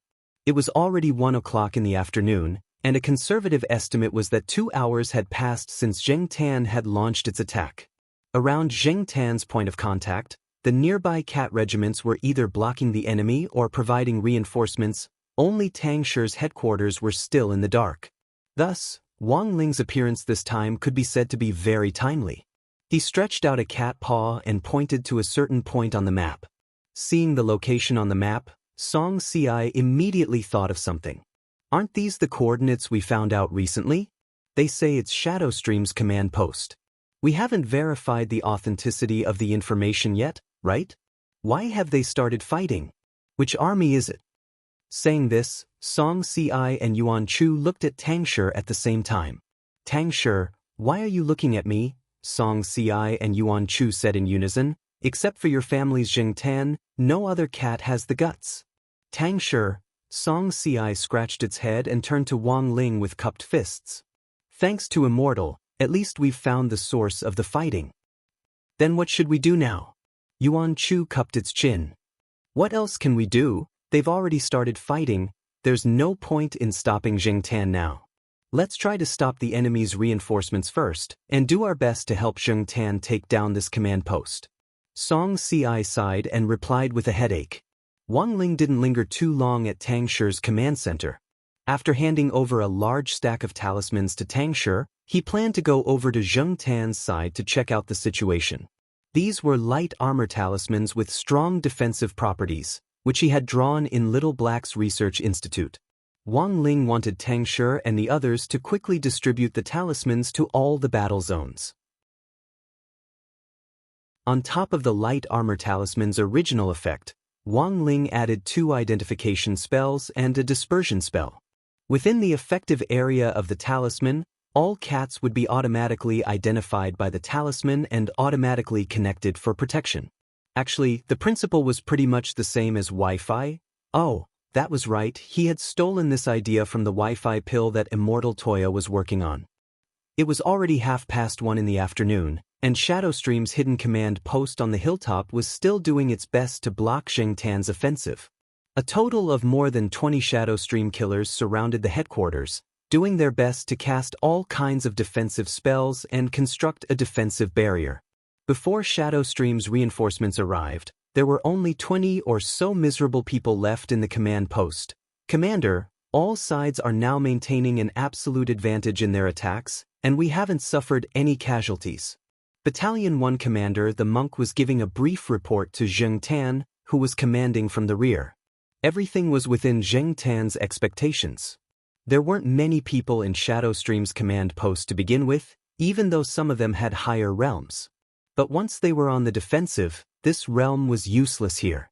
This group of killers was best at going around the back, stabbing and bursting out. As long as they could defend against this, They would be trapped on the hilltop and forced to construct a defensive array. This battle plan would already be halfway to success. Do we have enough artillery shells? Jing Tan asked as it raised its high-powered military binoculars and looked at the hilltop. Enough, 2nd Battalion Commander brought a lot this time. The monk replied. Jing Tan, that's good. This time, our regiment has brought a total of 30 Yadali cannons, which gives us a sufficient advantage in terms of firepower. Pass on my orders. Tell 2nd Battalion Commander not to be stingy with his artillery shells, and to bombard us continuously. Commander, the monk replied. The continuous barrage of the Yadali cannons was very uncomfortable for the Shadow Stream killers on the hilltop, and they were doing their best to hold up the barrier. Feeling the fierce bombardment from outside, some of them felt their perlicues go numb from the shock. A Yadali cannon's durability was 10 times, and it would use up 1 time after firing 30 artillery shells. Thus, given that there were sufficient artillery shells, a Yadali cannon could fire 300 shells. The most important thing was that the power of this artillery shell was comparable to an all-out attack from a middle golden core cultivator. The most frightening thing was that this Yadali cannon also had the passive effect of increasing its firepower based on the number of women in its target, and among the Shadow Stream killers trapped on the hilltop, including the master of Shadow Stream Jiang Luiyue, there were a total of 6 female killers. This directly increased the power of the Yadali cannon by 60%. The rapid and fierce bombardment made Mo Li anxiously look outside the barrier. He was doing his best to strengthen the defense. He felt that if Shadow Stream's reinforcements didn't arrive soon, they really might not be able to hold out. One of the Shadow Stream killers had suffered internal injuries from the bombardment and couldn't help but vomit blood on the ground. Lord Mo Li, how about we surrender? Surrender? Mo Li gritted his teeth fiercely. Surrender to a bunch of cats? What kind of joke was this? My lord, what should we do now? Although he didn't want to surrender, Mo Li really wanted to cry but had no tears to shed. Wasn't it said that animals couldn't become spirits after the founding of the People's Republic? They were about to become King Immortals. Is there any way to contact Aing? Tell her to hide outside for the time being and not to come back. Jiang Luiyue was also struggling to support the barrier. She had a bad feeling about this. Busy. At that moment, there was a burst of spirit light in the air above the hilltop, and a snow-white figure suddenly appeared. Jiang Luiyue's eyes were very sharp, and she immediately saw that this was a white Persian cat. Her intuition told her that this Persian cat was in cahoots with the cats at the foot of the hill. But why had this cat appeared here? Had it been teleported in by a magic treasure? Jiang Luiyue didn't think too much about it. The situation was critical now. She stared at this white cat, bent down, and then abruptly pounced on it. Wang Ling, who had just teleported here, was still trying to lock onto Zheng Tan's position when he saw a woman actually directly attack with the ball in her arms, grabbing it tightly. Before Wang Ling could figure out what on earth this woman was up to, Jiang Luiyue grabbed him and lifted him high into the air. She then used a telepathic spell to shout down the hill, "Cats at the foot of the hill, listen up. This little brother of yours is now our kitty pledge. Please stop your attacks. Otherwise, my venerable self will immediately kill him." Wang Ling.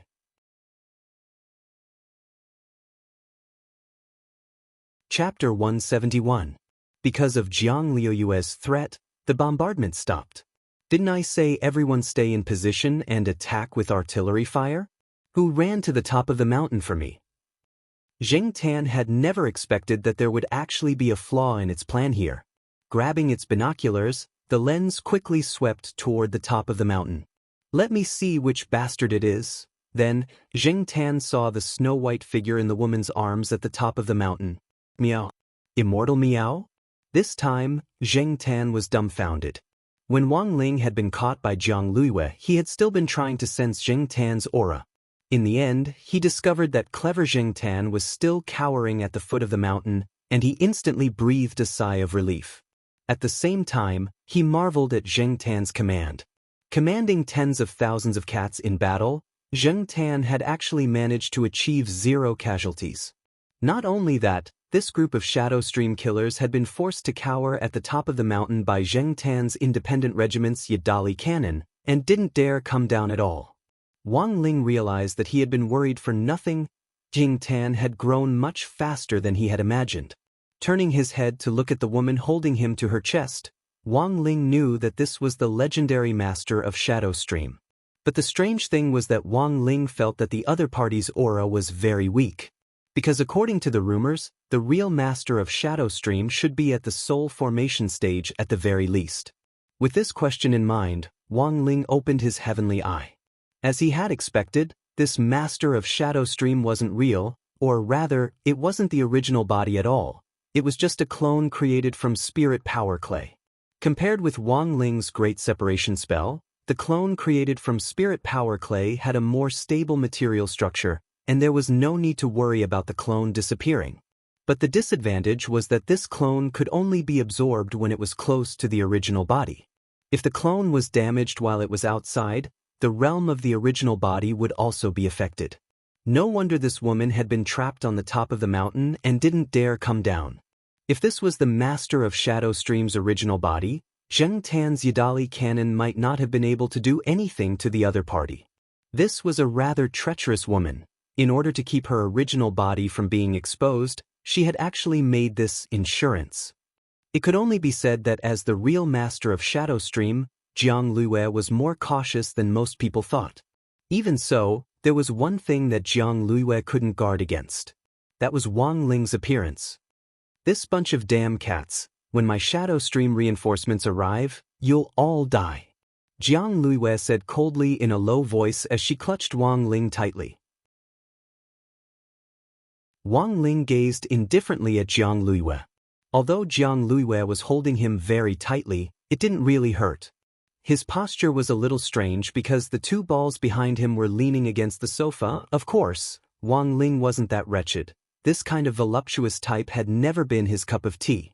So when the woman lifted it high into the air as a cat, Wang Ling twisted his body lightly and broke free of the woman's hold. Not good. Jiang Lue hadn't expected this snow-white Persian cat to have so much strength.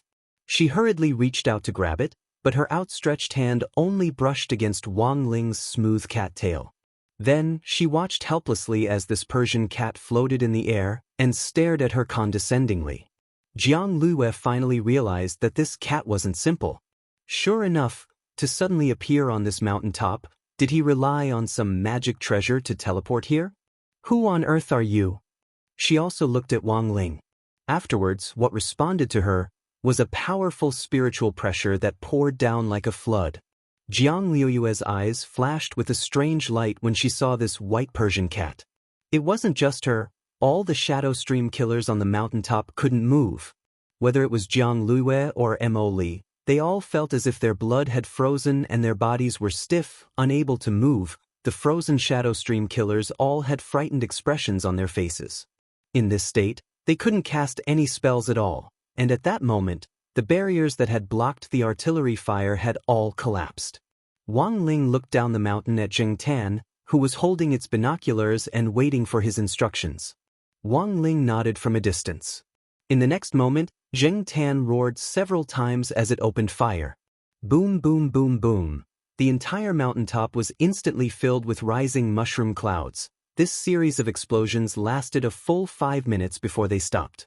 When the smoke on the mountaintop cleared, the Shadow Stream killers were all burnt to a crisp and lay paralyzed on the ground in all kinds of strange postures. Yadali's artillery fire was very fierce, but it hadn't completely killed this group of Shadow Stream killers. Standing amidst the artillery fire and protected by the aura barrier, Wang Ling strolled leisurely as if there was no one around. If this had been a game, you might have been able to see a bunch of misses pop up above Wang Ling's head. Wang Ling had estimated the power of this artillery fire. At most, it would only seriously injure this group of people. As long as they couldn't move, that would be enough. As for the rest, Wang Ling felt that they could just hand them over to the state in accordance with past practice. When Zheng Tan led the chief of staff, the monk and the battalion commander of 2nd Battalion up the mountain, All the cats saw this usually fierce leader of an independent regiment howl and throw himself into Wang Ling's arms like a wild cat out of its leash.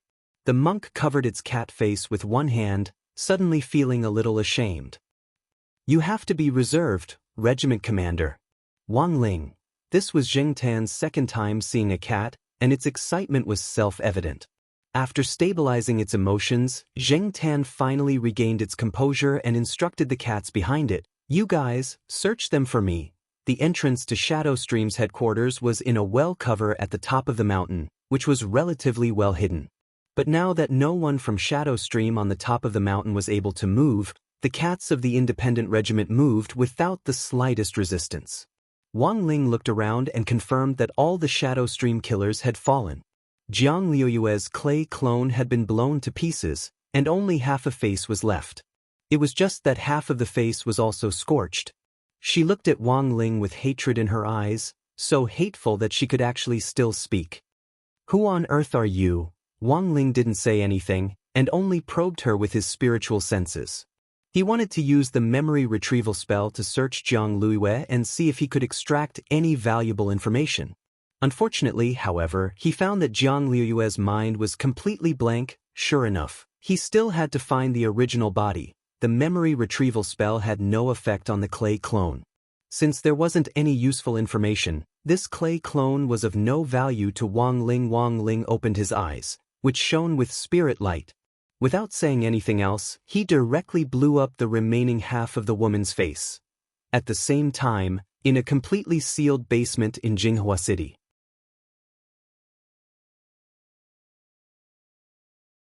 Chapter 172.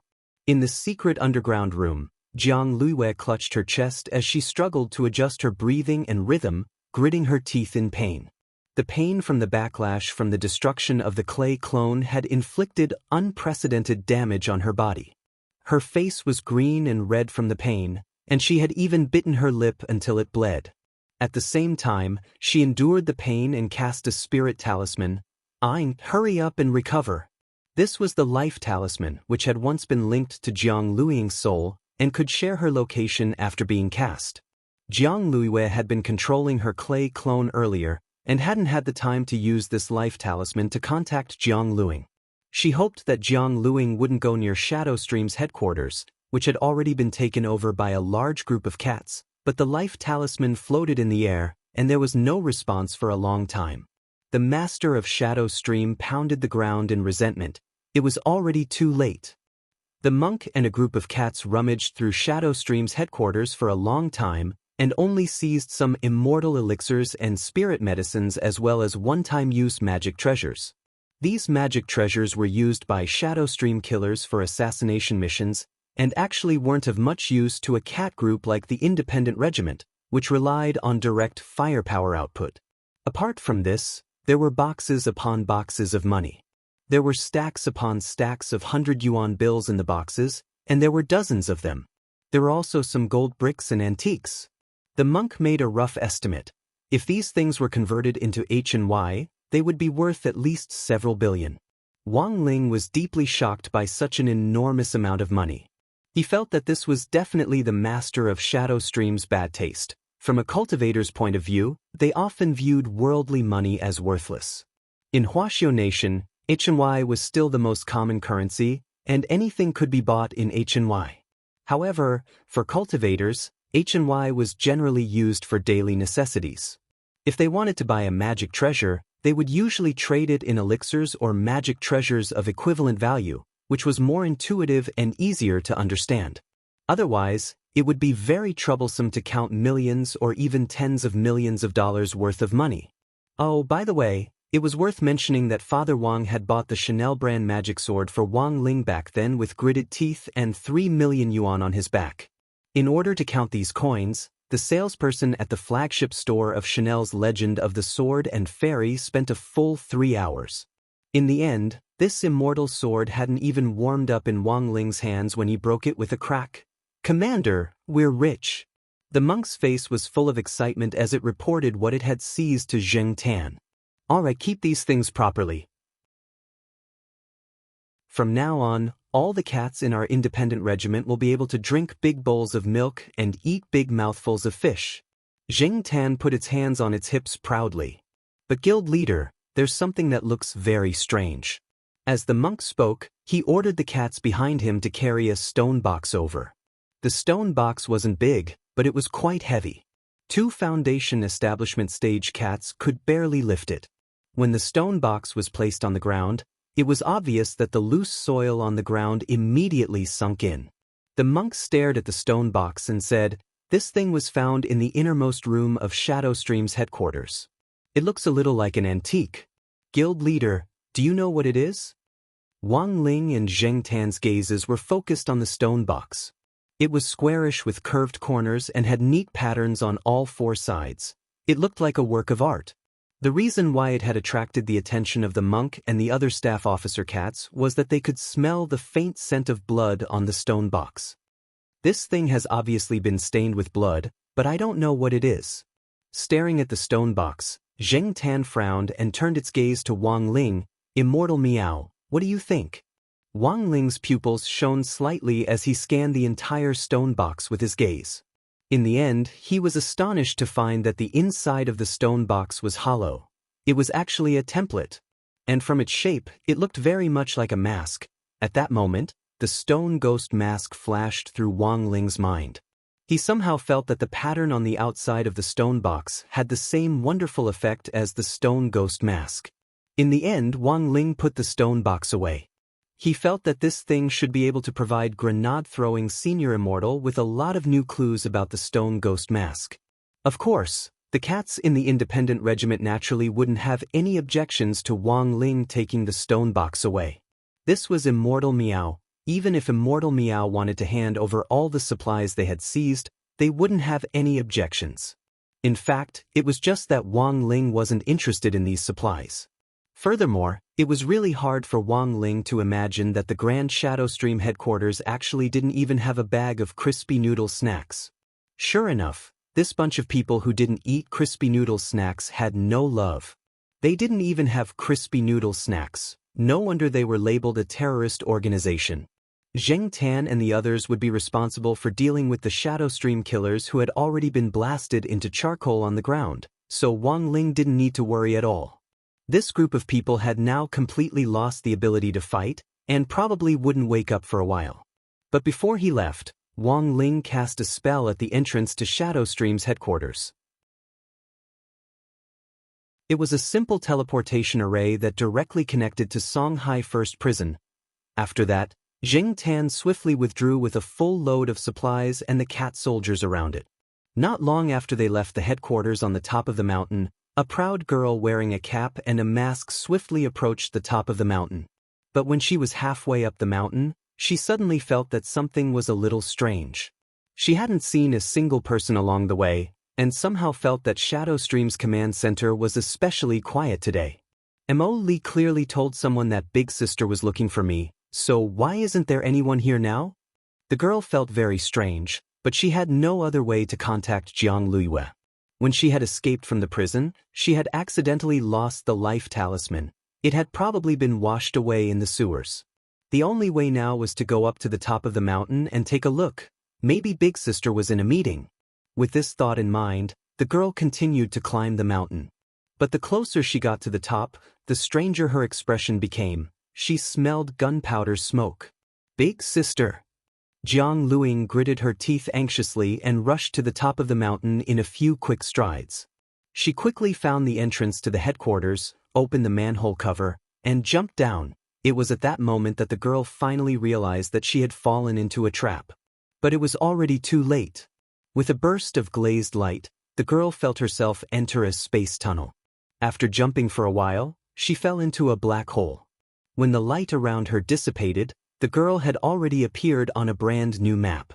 It was still that incomparably thick barrier from a distance, and still that unclimbable perimeter wall, Songhai First Prison. She had actually been sent back here.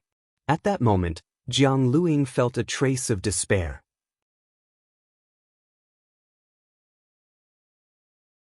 Chapter 173.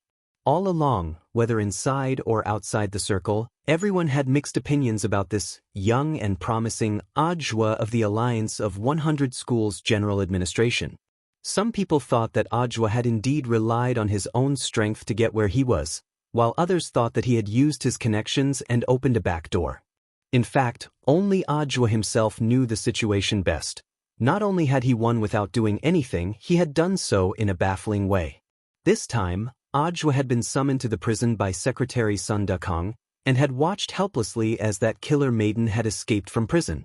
To be honest, Adjoa was really quite depressed because he really hadn't been of any help this time. Warden Liang was just as gloomy as Adjoa. After all, the girl had escaped from right under his nose. Furthermore, the girl's response after escaping from the cage this time could be considered very timely. Warden Liang had thought that he would be able to catch her before the impact of the incident spread further. In the end, the girl had still escaped in front of Secretary Dukong. At the entrance of Songhai First Prison, Warden Liang was seeing Adjoa off, even though the media had already clarified the matter. Although he had already clarified the matter in the news media, he still had to take the blame. Unless he could redeem himself by capturing that Shadow Stream maiden again, he would still be punished. Looking at the current situation, a demotion was inevitable. Warden Liang had worked in the prison for many years, but this was the first time he had encountered such a situation. In the end, he could only admit that he was unlucky. The barrier was right in front of the main entrance of the prison. 2 days ago, the girl had smashed open a hole in the barrier, and after urgent repairs, it had more or less recovered. Under normal circumstances, only the prison staff could enter and exit the barrier normally. Everyone else had to be accompanied if they wanted to leave the barrier. Led by Warden Liang, Adjoa arrived at the entrance. The atmosphere on the way was a little depressing, and it was obvious that Warden Liang was feeling gloomy as he considered how to write a self-reflection essay. Writing a self-reflection essay was a skill. As long as he wrote to the point, his superiors might give him a lighter punishment on account of his years of hard work. Adjoa really didn't know how to console him and could only sigh. Warden Liang, don't take it to heart. There's a good saying that everything will sort itself out. Warden Liang's eyes were full of hidden bitterness. Sometimes, when you're in a hopeless situation, you can't help it. Perhaps miracles often happen. As he consoled him, Adjoa pointed to the sky. Warden Liang, look, when God closes a door, he will definitely open another window. Just as Adjoa finished speaking, a colorful cloud suddenly appeared in the sky. There was a buzzing sound. A black shadow fell out of the cloud with a plop sound. It had to be said that Wang Ling's express delivery was very timely. And so, just like that, Jiang Luing was caught once again. Warden Liang held an emergency meeting on the case, and Adjoa, who had been about to leave, was forced to stay. Adjoa knew that government departments had to follow procedures, and it was really hard to explain how the Shadow Stream maiden had been caught.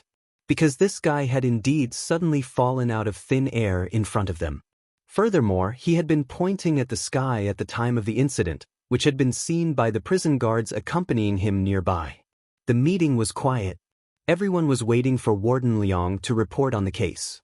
The old secretary sat on one side drinking tea, looking like he was watching a show. In fact, most of the people had already spread the general situation in private, and they had more or less understood it. Adjoa lowered his head and fidgeted uneasily, as he had a bad feeling about it. Warden Liang opened his mouth. The jailbreak incident this time was resolved so quickly. Of course, our colleagues from all departments in Songhai First Prison worked together to search for Jiang Luing. Of course, the person we should thank the most is our director Zhua. Speaking up to this point, Warden Liang couldn't help the tears welling up in his eyes. To be honest, I misunderstood Director Zhua before. But Director Zhua's performance was truly flabbergasting. For our Huaxiao nation to have an official like Director Zhua who cares about the people and is quietly working behind the scenes is truly a great blessing for the government and the people. Adjoa, Warden Liang, I think we should give Director Zhua a first-class merit this time. Adjoa, actually all right, little Zhuazi, don't be modest. A meritorious deed is a meritorious deed. You were the one who arranged for the person to be arrested last time, but in the end, you're still being modest. It's good to be humble, but you should also be frank about your meritorious deed." The old secretary directly interrupted Adjua and looked at him with unprecedented kindness in his eyes. "Sure enough, you didn't let me down." Adjua nodded. And so, Adjua had performed a meritorious deed again. The old secretary's words were worth 1,000 words. Adjua also felt very helpless about this. Nowadays, whether it was good or bad comments, they all followed the trend. Furthermore, most people liked to follow their first impressions and follow their own subjective perceptions to judge whether something was good or bad. Adjua remembered that in the years when grenade-throwing Senior Immortal's cultivation forum had been in full swing, there had been a lot of cultivation forums that imitated this format. One of them was called Drops of the Sky. Back then, there had been two kinds of people in this forum. One was the hidden cultivation bigwigs, and the other was the legendary keyboard warriors called Shinong cultivators. Most of these Shinong cultivators were Jianghu hooligans with no experience in cultivation. They had no experience in cultivation at all, yet they liked to comment on cultivators' cultivation matters. When someone's pill furnace exploded, a Shinong cultivators would jump out and say that it had to be their elixir formula that was wrong. When a powerful family quarreled with each other, a Shinong cultivators would indiscriminately join in the fun. Once, someone who claimed to be a Shinong cultivators certified by Huaxiao Nation pointed out a certain apothecary's elixir formula. In the end, when that apothecary's elixir hit the market, it received a lot of praise. Just like that so-called Shinong cultivators alchemist was slapped in the face. The most important thing was that this Shinong cultivators could still pretend to be indifferent and unperturbed, saying that they didn't care as they continued to follow other people's Weibo. Furthermore, Adjua also realized that the funniest thing was that these Shinong cultivators actually liked to take their own positions. As long as one person in the forum was attacked, they would think that the comment was an insult to them. Then, they would immediately gang up on that person, fighting inside and outside the circle. In the end, the post would be filled with a foul atmosphere. Now, this cultivation forum had already fallen into decline. After the jailbreak incident this time, Adjua deeply felt that his situation was in fact similar to this declining forum. Every time he rendered meritorious service, it was someone else who had set the pace, while he himself always had a blank expression on his face. With so many things bottled up in his heart, who should he turn to in the end?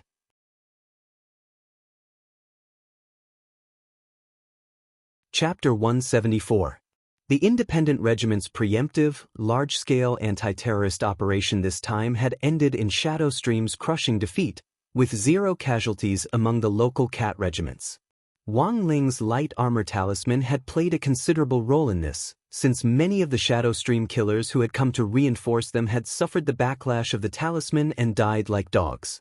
In a high-end apartment, Tang Shi, Song Ci, and Yuan Chu, the 3 leaders of the cat army, were in the middle of a post-war summary report.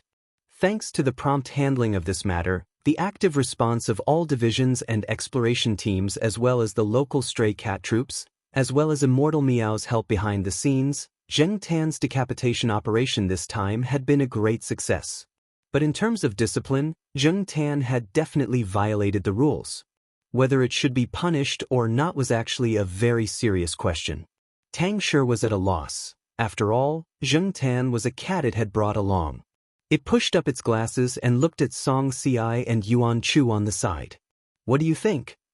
Song Ci crossed its arms and looked a little serious. Zheng Tan directly commanded tens of thousands of cats in an anti-terrorist operation this time without asking permission.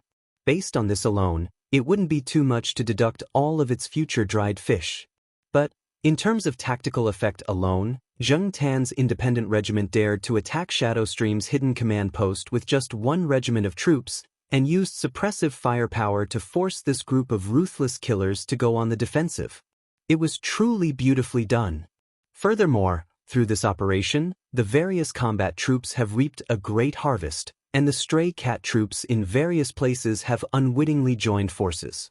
The scale of this operation is no less than a large-scale anti-terrorist operation. Yuan Chu spread out a graph of data on the table. This is the statistics we just received. Take a look. This is the increase in the number of cats in the 3 armies after this operation. When Tang Shi saw the curve, it was directly stupefied. A net increase of 8 million cats? Our 3 armies only had 2 million cats to begin with. Song Ci rested its chin on its paws. After this operation, these stray cats from more than a dozen different cities are willing to rely on us. Of course, based on the preliminary statistics, the number is indeed a little higher. The stray cats in our 3 armies are all combat troops and have definitely been screened. As for the cats that weren't selected, we'll find suitable shit-shoveling officers to take care of them. Tang Shi scratched its head. So many cats, can we manage them all? Will there be any problems with funding? Yuan Chu smiled. Zheng Tan, this kid, seized the 3 armies' pay from Shadowstream's command center, which we wouldn't be able to earn back even if we spent dozens of years. Together with the one-time use magic treasures and antiques we seized, we filtered out the rest and sold off the useless stuff. We definitely have sufficient funds. And that's good. Tang Shi nodded. By the way, what happened to that master of Shadowstream, Jiang Lue? Song Ci said, this master of Shadowstream is a step that all of us missed. I didn't expect him to be so cautious. Using the spiritual clay to create a clone, he escaped like a cicada shedding its skin. But Immortal Meow also said that we don't have to be too wary of this person for the time being. Her clone was destroyed by Immortal Meow, and she lost at least 600 years of cultivation. 600 years? That much? Song Ci chuckled. This time, she lost 600 years of cultivation in one go. She was afraid that after a while, Zheng Tan's cultivation would be higher than hers. It said that after receiving Immortal Meow's personal guidance, its realm has advanced by leaps and bounds. This kid is too impulsive. With a few more days of tempering, he'll definitely become the backbone of the army. Yuan Chu stroked its cat whiskers. Tang Shi was a little speechless. It had thought that its 2 brothers were going to punish Zheng Tan, but in the end, they were actually speaking up for it. Sure enough, it felt good to be appointed by Immortal Meow. On the other side, the Shadowstream girls' prison break had just ended, and Warden Liang was writing a post-battle reflection after the seminar. Thanks to Audiobook this time, that escaped girl had been caught in time and hadn't caused any further social impact. His position as warden had been saved, but he still had to write a reflection. Warden Liang was having a headache. Apart from writing down his own mistakes in this self-criticism report, Warden Liang was also having a headache. In addition, he had to write a prison strengthening bill to improve Songhai First Prison's security measures in all aspects, so as to prevent this kind of situation from happening again. After thinking for a long time, Warden Liang sent Zhua a text message. Director Zhua, I'm Little Liang. I'm currently writing a reflection on the prison strengthening bill. Do you have any comments? When Zhua received this message, he almost dropped his phone. According to the government's definition of positions, he, as the director of the general administration of 100 schools, was actually on the same level as the warden of Songhai First Prison. In the end, after the girls' prison break, this Warden Liang had been calling himself Little Liang, which made Zhua feel very awkward. There was absolutely no such thing as a bestie. Each department had its own duties, and Zhua felt that he had no right to interfere. Of course, to be polite, he couldn't ignore this message. A moment later, he had an idea. He remembered that Heavenly Meow had a popular and trending mask, so he immediately took a screenshot of the shop and sent it to Warden Liang.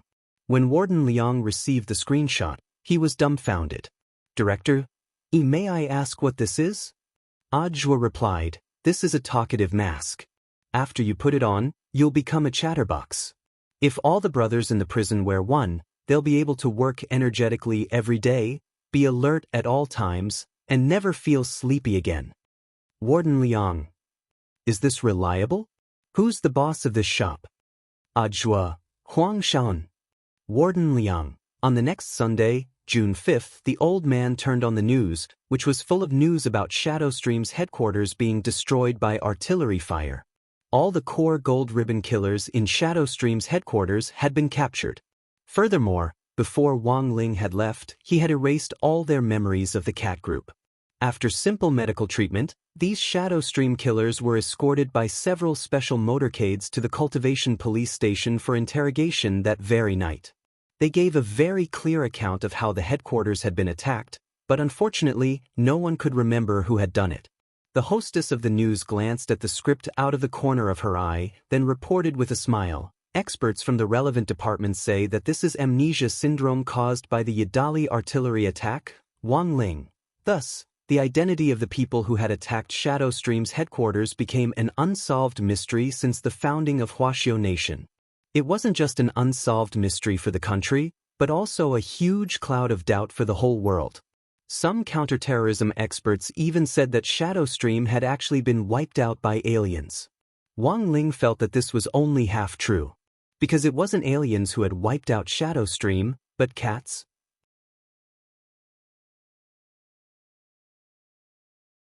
Chapter 175. It was June 6th on Monday in the 7th week of the semester.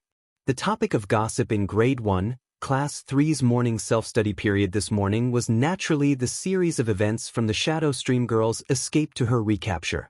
In fact, it wasn't just Grade 1, Class 3.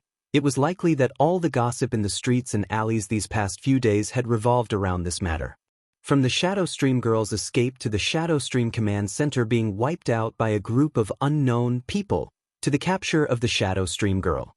This series of events, which was practically breaking international news, had happened in succession within 36 hours of the girl's escape. After this incident, there were a total of 2 people who became famous. One was Warden Liang of Songhai First Prison. Some people thought that the warden had deliberately released the Shadowstream girl in order to catch a big fish with a long line. That was why there was such an explosive ending. The second person who became famous was Ah Jua from the Shadowstream killers invading number 60 high and being completely wiped out, the killer girl being captured in number 59 high, and then this series of events. It seemed that all the recent news about Shadowstream was inextricably linked to this young director of the General Administration of 100 schools. After Dopey Gua finished copying his homework early in the morning, he started to think about this series of events, his small eyes mysterious. "I have an uncle who works in Songhai First Prison. He said that someone saw with their own eyes that the Shadowstream girl fell out of a space tunnel that suddenly appeared out of nowhere. Everyone was shocked. A space tunnel?" Super Chin frowned. Space magic is strictly prohibited by national law because it involves a lot of unnecessary problems. Hence, there is a space tower in every major city to monitor the fluctuations in the city's space. Dopey Gua nodded and continued, "That's the strange part. I have an uncle who works in the space tower who told me that when the incident happened, the space tower didn't sense anything unusual. This only proves 2 things.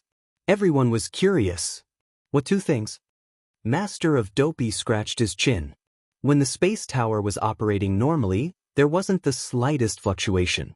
This proves, first, that the person who cast the space magic was very powerful, far beyond the range of the space tower's monitoring. Second, this person definitely isn't an alien like those experts in the news say. But because the aliens now are not strong at all. A while ago, an uncle who works in the Ministry of Defense told me that there was a chaotic battle in the M78 nebula not long ago. It was General E of our Ministry of National Defense who personally mediated. With one sky-parting sword, those rebel soldiers, who were tens of meters tall, were beaten until they didn't have the slightest bit of temper. Wang Ling, how many F*** king uncles do you have? In the evening, grenade-throwing Senior Immortal visited the Wang family's small villa again. This time, he had brought 5 or 6 caddies of broccoli with him, which he had grown using spirit soil. Of course, the parent of the broccoli was still the one which Grandfather Wang had put in grenade-throwing Senior Immortal's bowl back then. When he brought broccoli to the Wang family's small villa several times in a row, grenade-throwing Senior Immortal looked a little lost. Because to this day, he was still unable to truly figure out what Old Man Wang's intentions were when he picked broccoli for him back then. Grenade-throwing Senior Immortal had Song Qingshu stay at Wenxian Garden to look after the place, and he had become Grenade-throwing Senior Immortal's butler. It was only recently that the hawthorn seed which he had planted the last time showed signs of growing. At this stage, he had to take more care of it. To be honest, Song Qingshu had actually changed a lot.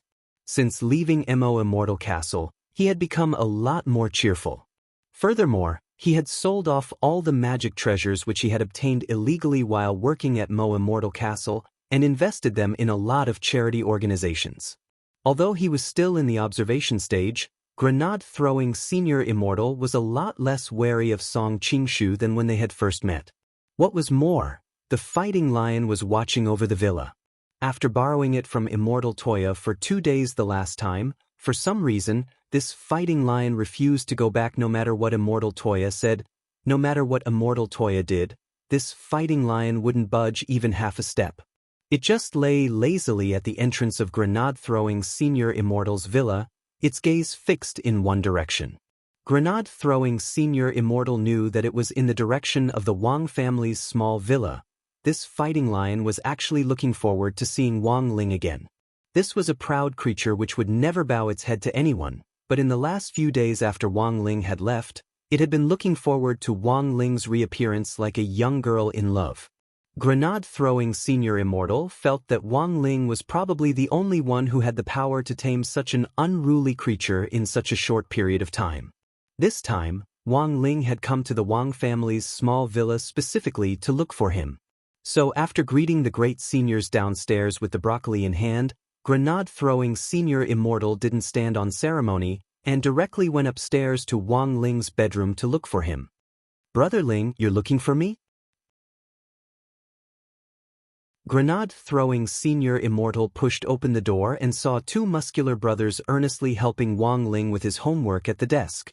Loopy Toad smelled Grenade-throwing Senior Immortal's aura from afar. Lying on the floor, it raised its tender green dog head and nodded politely. Wang Ling sat cross-legged on the bed and stared solemnly at the stone box in front of him. "This is..." When Grenade-throwing Senior Immortal saw this simple and unadorned stone box, he abruptly felt deep veneration for it. He held the stone box and looked it up and down. It was completely sealed and there was no opening at all. But through his heavenly eye, he could clearly see that a small part of the stone box was completely hollow. This is a mask box, and after the mask was definitely taken out, the outside was completely sealed off. That's why it's so sealed off.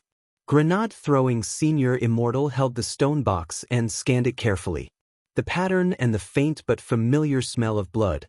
He was almost certain that this stone box had been used to store the stone ghost mask back then. Back then, the stone ghost mask had caused a reign of terror in the cultivation world. The most terrifying thing about it was that it was so sturdy that it couldn't be destroyed at all. Thus, a lot of craftsmen had researched ways to seal the stone ghost mask. It was very obvious that this mask was a product of that era, and had been specially developed by some craftsmen to seal the stone ghost mask. Furthermore, it was very obvious that the stone ghost mask had been sealed in this mask box for a period of time. It was just that someone had taken it out again at some point, and the outside of the mask had also been resealed. "Brother Ling, where did you find this stone box?" Grenade-throwing Senior Immortal was very curious. Wang Ling truthfully explained the stone box's origin through telepathy. Grenade-throwing Senior Immortal was stupefied. He finally knew the truth behind the destruction of Shadow Stream's headquarters, which had been reported in the news in the last 2 days. If this story was made public, who knew how many diligent cultivators would cover their faces and run away?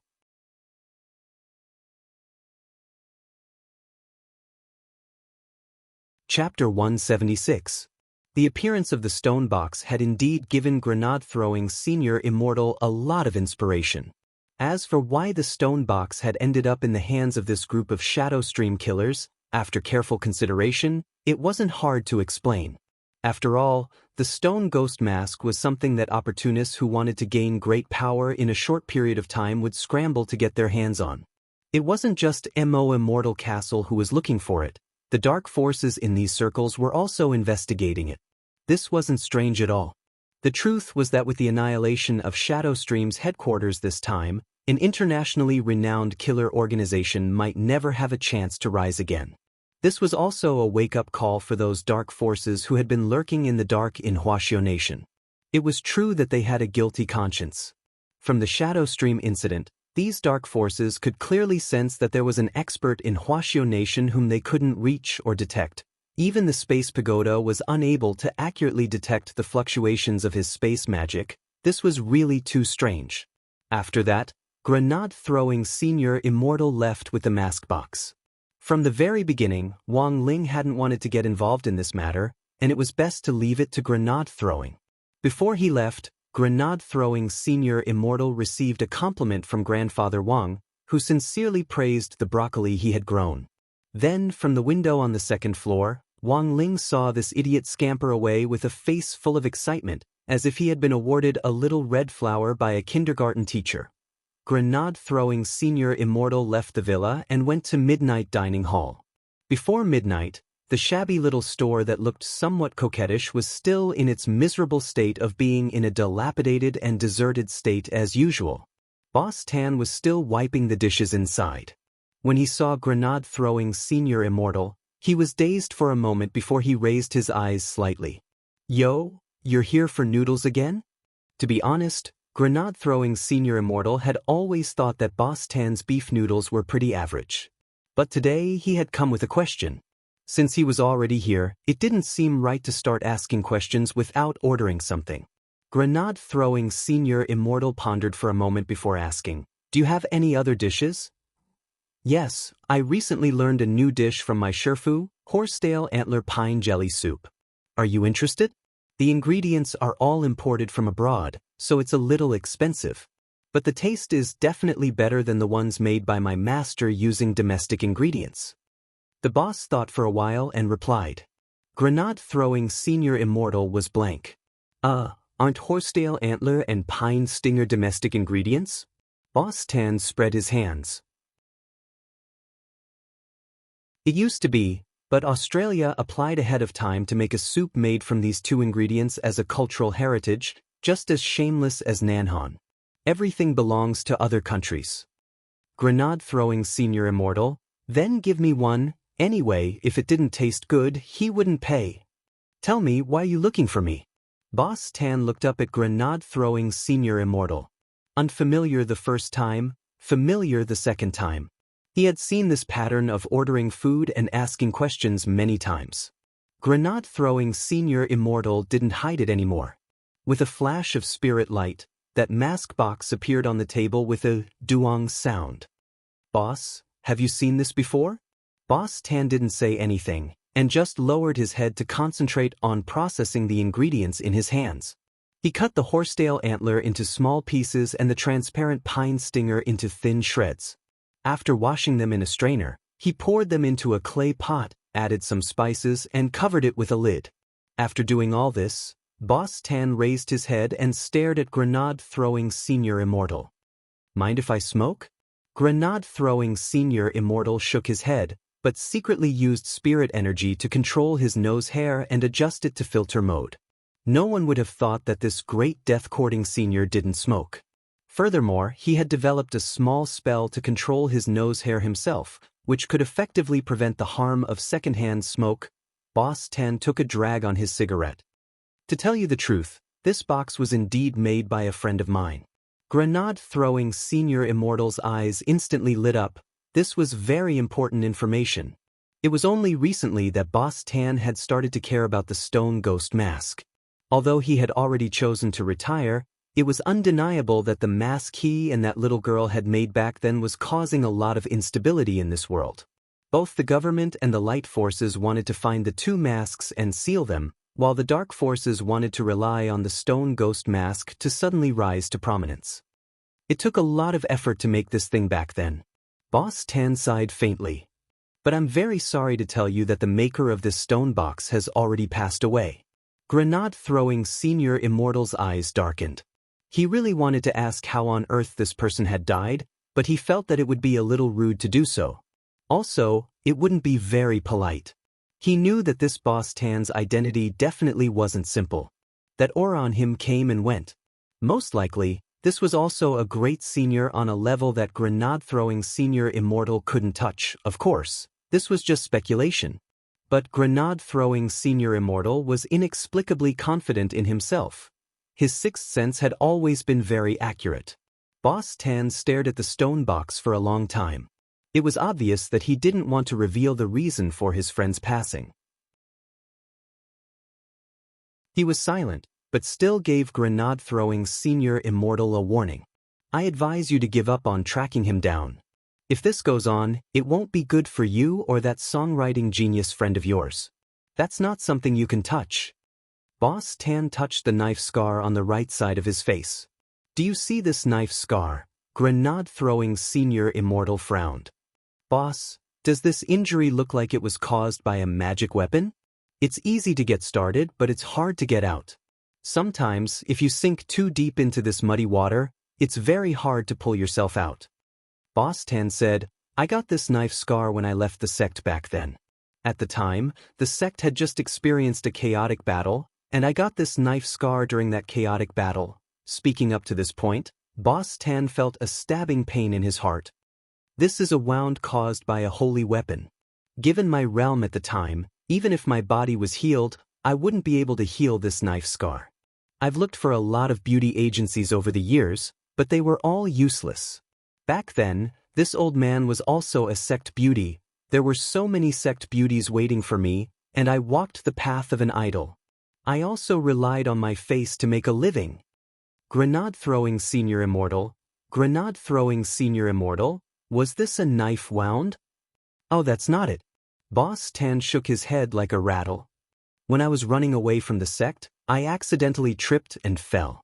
My face just happened to hit the knife blade on the ground.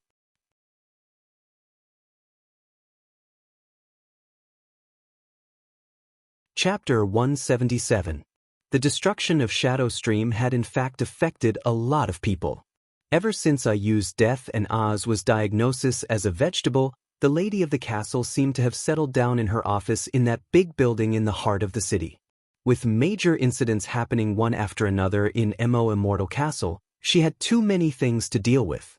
Furthermore, almost every 10 minutes or so, someone would come to her office with the latest intelligence. The lady of the castle's office on the top floor was a presidential suite, complete with a bathroom and a bedroom. Early that morning, the lady of the castle woke up from her meditative state and felt a lot more refreshed. After one night, the dead brain cells from yesterday had been replenished. For cultivators, meditating was far more effective than ordinary people simply relying on sleep.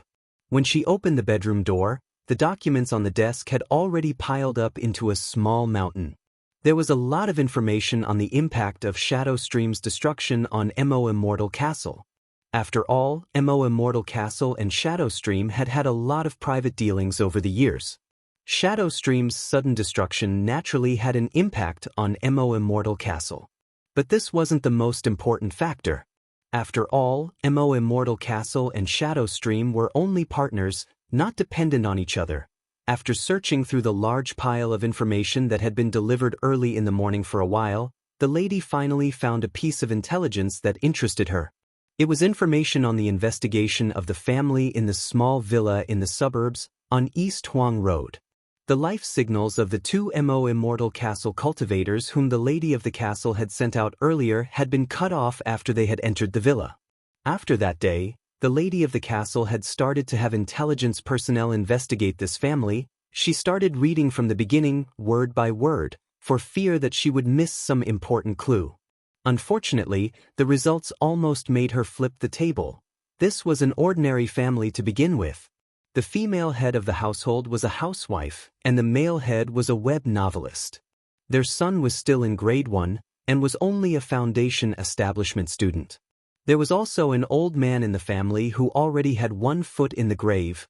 The lady of the castle really couldn't figure out how a cultivator from such an ordinary family had been buried inside. Had she King run into a ghost? The lady's first reaction was that she had been tricked by the intelligence department. But with a working attitude as a leader, the lady continued to read the information carefully. After all of Immortal Castle's intelligence personnel had been specially trained by a retired old man from the Chaoyang district, who they had hired at a high price. Based on previous years of intelligence gathering, they had always been very reliable. According to a Immortal Castle intelligence agent, in March this year, Shadow Stream killers had launched a surprise attack on number 60 high school. In the end, the 3 young masters of burying love, who were ranked in the top 20 on the international list of killers and were known as the 3 young masters of burying love in the world of killers, had been killed in action along with more than 10 of their subordinates. Number 60 high school had escaped unscathed, and none of the students had been harmed at all. Second intelligence. In May this year, the elite students of number 60 high school were sent to number 59 high school to participate in the Spirit Sword exchange meet between the 2 schools. During the exchange meet, Gold Ribbon Killer Jiang Luiying, the younger sister of the Master of Shadow Stream, attempted to launch a night attack on the eve of the exchange meet, but was ultimately captured. The third piece of information was about the Shadow Stream incident. At first glance, these 3 incidents centered on Shadow Stream seemed to be a logical connection, and there were no clues to be found. But the lady of the castle had still found some clues. She realized that all 3 incidents were related to that Foundation Establishment high school student in that desolate villa. It seemed that wherever this high school student went, Shadow Stream would follow him. But that wasn't the most important thing. The most important thing was that every time Shadow Stream incident occurred, it could be perfectly resolved, which forced the lady to ponder the truth behind it. As for the third incident, it didn't seem to have anything to do with Wang Ling on the surface. But according to the Intelligence Department's information on the recently popular Director General of the General Administration of 100 Schools, Audiobook's relationship with this family actually wasn't simple. Putting these 3 incidents together, the lady couldn't help cupping her chin in her hands as she pondered deeply. Back then, this family had inadvertently found the stone ghost mask online, and Song Qingshu had been obstructed in every way he could when he went to buy it. If it really had been an ordinary family, they would never have been able to resist the temptation of money. After careful thought, the lady suddenly realized that there was a reason behind Immortal Castle's repeated attempts to seize the stone ghost mask in the last few months without any results. The lady took a deep breath. Somehow, she felt that she had really provoked a troublesome opponent this time. From the information she had gathered, Audiobook, Director General of the General Administration of 100 Schools, grenade-throwing senior Immortal, the owner of the Cultivation Forum, plus this family's male owner, who was a well-known web novelist in the secular world, as well as several cultivation bigwigs who had expressed their support online after Mother Wang had been groped. This unremarkable little villa in the desolate suburbs had actually connected so many people who could shake the cultivation circle with just a shake of their legs. Who on earth was this Wang Ling? Was he really just an ordinary high school student? If the other party really was just a high school student, then which almighty was standing behind him? The lady didn't dare think about it any further. At this point, she didn't have enough evidence to prove that there was something wrong with this family. At most, she could only guess that there was an unimaginable big shot behind them. The lady had already thought it through very clearly. They had all underestimated the people in this villa before, and had thought that this was just an ordinary family. They had underestimated their enemy again and again, which was why they had ultimately been defeated in every confrontation. In any case, next time, they would have to wait until they had a clear picture of the situation before making a move. The lady crossed her slender fingers and rested her chin in her hands. On her high nose bridge, a pair of gold-rimmed female glasses shone. A moment later, she picked up the phone and quickly dialed Gong Sun Lianqing, the director of the Intelligence Department. Is this Director Gong Sun? On the other end of the line came a slightly aged voice. Yes, lady. I've read all the information on that villa in the suburbs. Do a careful investigation of this villa. I want to know everything about the family's basic income and their daily interactions. Also, send someone to investigate a student, his classmates, and his teacher. I want you to give me all the information in one day. No problem, lady. What's the student's name? He's called, wait, what was his name again? F***K. What on earth was his name? The lady was very embarrassed. She had just read the information, how could she have forgotten? The corners of her mouth twitched a little awkwardly, and she looked at the information in her hands again, and then she was stunned. Because there was actually a lot of mosaics in her information now.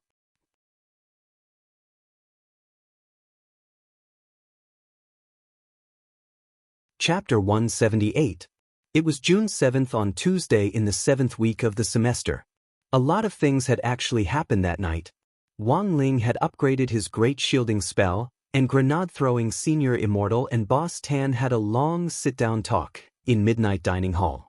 By the end of their conversation, the bowl of Horsetail Velvet Pine Jelly Soup had gone cold. The final total cost, 419 HY. This was probably the most expensive of the ordinary dishes in Boss Tan's shop. It was around daybreak when grenade-throwing Senior Immortal took the stone box and set out on his way back to Wonxian Garden. At that time, the sky was already bright. The light penetrated through the gray clouds, and a few rays of light shone on the face of a man in white who was standing on a flying sword. The man's expression had not relaxed since he came out of the Midnight Dining Hall. Immortal Mansion, grenade-throwing Senior Immortal once again heard the name of this organization from Boss Tan. The last time he had heard of this organization was from a woman called Ayu who had been hired by Mo Immortal Castle. At that time, grenade-throwing Senior Immortal had made a preliminary assessment of this organization, and when he returned, he had specially searched through the list of light forces in Huaxiao Nation. Sure enough, he hadn't found any clues. This was a dark force that hadn't been listed as a formal sect by the governments of Huaxiao Nation or any other country, and was under the jurisdiction of the government. This was the most dangerous thing about this kind of force. And Boss Tan seemed to be an expert who had recognized the murky waters of Immortal Mansion and had retired from it. Although he didn't know the specific connection between Boss Tan and Immortal Mansion, his sixth sense told him that they might really run into trouble. On the way home, grenade-throwing Senior Immortal pondered this in his heart. The popularity of the Shadow Stream incident died as quickly as it came. Whether it was the government officials or the melon-eating public, they actually only paid attention to this kind of large-scale gossip for a short while. During that time, online netizens enthusiastically posted comments in the spirit of paying attention to the facts every day, as if they wanted the world to be in chaos. There were even some malicious media outlets who embellished the original story and spread rumors in order to ride on the heat of the incident to increase their readership. But the facts proved that whether it was the Shadow Stream prison break this time, the soldiers who had sacrificed themselves in the government's rescue operation, or the plane crash in Huaxiao Nation a few years ago, netizens bitterly criticized and mourned over this incident. After this period of time, the attention would really go downhill, and eventually, no one would care about it anymore. Actually, Wang Ling had a deep understanding of this. After all, Mother Wang's groping a while ago had been a direct reflection of this situation. During that period of time, all the bloggers were popularizing women's guides on how to protect themselves from perverts. Talk was always faster than action. After that period of limelight, the perverts in public couldn't hold back anymore. On this day, the topic of conversation in Grade 1, Class 3 changed again. The school's military training successfully replaced the latest gossip. Furthermore, it was actually Tang Jingze and He Buffing, the delinquent senior from number 59 high school, who brought the news together. After a few days of contact with number 60 high school, these two had assimilated relatively quickly. At least they were already mingling with the boys in class. But Wang Ling felt that these two guys had also been infected with a bad habit, and that was gossip. Needless to say, it was obvious that they had definitely stolen this habit from Master of Dopigua. Wang Ling had always felt that this was a disease more frightening than a virus. Gossip was contagious, and this really wasn't an alarmist. I got the news about the military training this time from a few buddies who are about to graduate from last year. During the morning self-study period, He Buffing sat at his desk and waved a mysterious stack of documents in his hands. All the students in Grade 1, Class 3 crowded around him. Only Wang Ling sat alone in his seat and watched from a distance. "Did you spend money?" Master of Dopey was very curious. Not really. He Buffing shook his head. I just promised them that after they graduate, they can use their student IDs to go to my family's hospital for a free leg enhancement surgery, but this surgery is limited to boys, and it's the latest project that our hospital has developed through a patent application. To put it bluntly, this was a transaction. A leg enhancement surgery in exchange for information. That works. Super Chen was startled. From a hereditary point of view, height is determined at birth, just like a person's cultivation talent. Even cultivators have no way to improve their height through cultivation. Those leg enhancement pills on the market actually aren't as reliable as leg enhancement insoles, and they only last for half a month at most. Plus, they're very expensive. When he Buffing said this, Little Peanut silently lowered his head. But technology is now so advanced that it's actually not difficult to increase the height by 2 to 4 centimeters. Our family surgery is pretty reliable. It's a permanent leg enhancement with no side effects. But you have to graduate from high school first and make good use of the 2 years of seclusion, he Buffing said. Little Peanut was suddenly very interested. Then how do we do it? The specific procedure is, first, anesthetize them. Then find 2 burly men to break their legs, preferably with comminuted fractures. After that, we'll inject a leg enhancement fluid developed by our hospital into the broken bones, and then apply a German orthopedic Chinese medicine powder specially made by our hospital. He Buffing replied indifferently, that's right, so the most important part of the surgery is to break the legs. Everyone, he Buffing. Also, the more broken the better, and the nerves can't be touched. The 2 burly men who break the legs have also been specially trained by our hospital. Super Chen covered his face and smiled bitterly. This is simply too brutal. So, this surgery is only suitable for boys. Girls' leg bones are thinner, so it's not easy to control your strength, he Buffing said. Dopey Gua, I just want to know, do the 2 people you exchanged information with know about this? He Buffing shrugged. Of course they don't. Dopey Gua, then when they find out the truth, won't you be in great danger? He Buffing patted Dopey Gua on the shoulder. Don't worry, by then, their legs will have already been broken. It was only at that moment that Wang Ling finally realized how terrifying this delinquent senior was. Getting down to business, he Buffing opened the information in his hands, which he had already read last night. Let me give you a brief explanation of the new military training this time. In addition to practicing military posture, there's also a survival contest in the team event. Feather Lin, a sandwashing contest? Are we really going to play in the mud? It's a survival contest, not a sandwashing contest. He Buffing rubbed his temples and continued to say, for this survival contest, all the students from the 6 schools participating in the military training will be placed on the same map. With 2 schools as one alliance, they will be divided into 3 alliances to carry out simulated combat training on the map. The last 10 survivors will win the competition.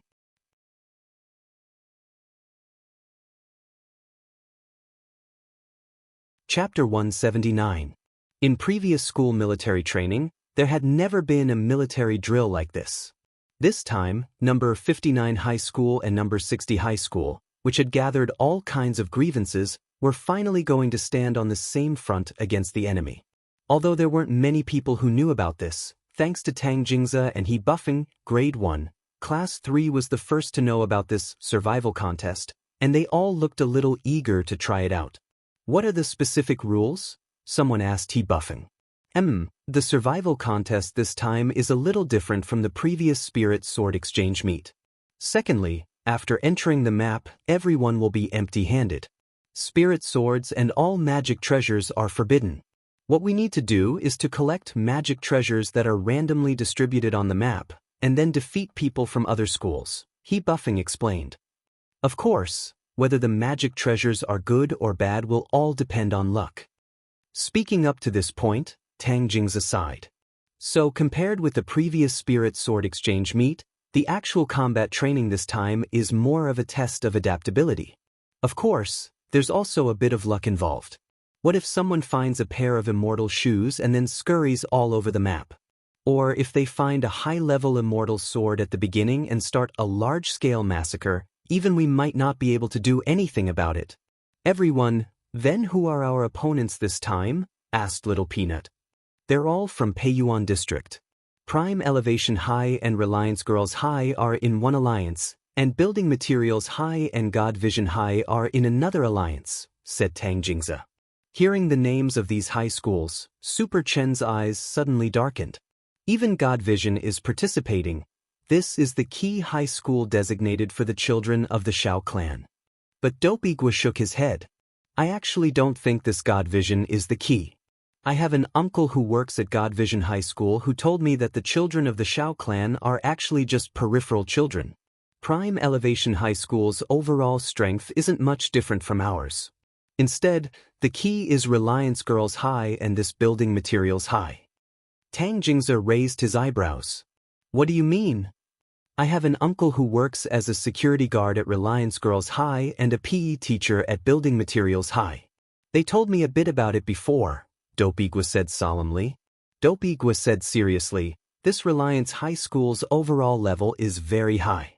Their principal is the sect leader of the Earth-level Reliance sect, and is also known as the Reliance Principal. He is an expert in the art of earth and wood, and he can easily control all kinds of terrains. What about Construction Material High School? Dopigwa, that's Lin Xiaozong's school. It's also a key high school that Lin Xiaozong's father, Lin Sikong, invested in.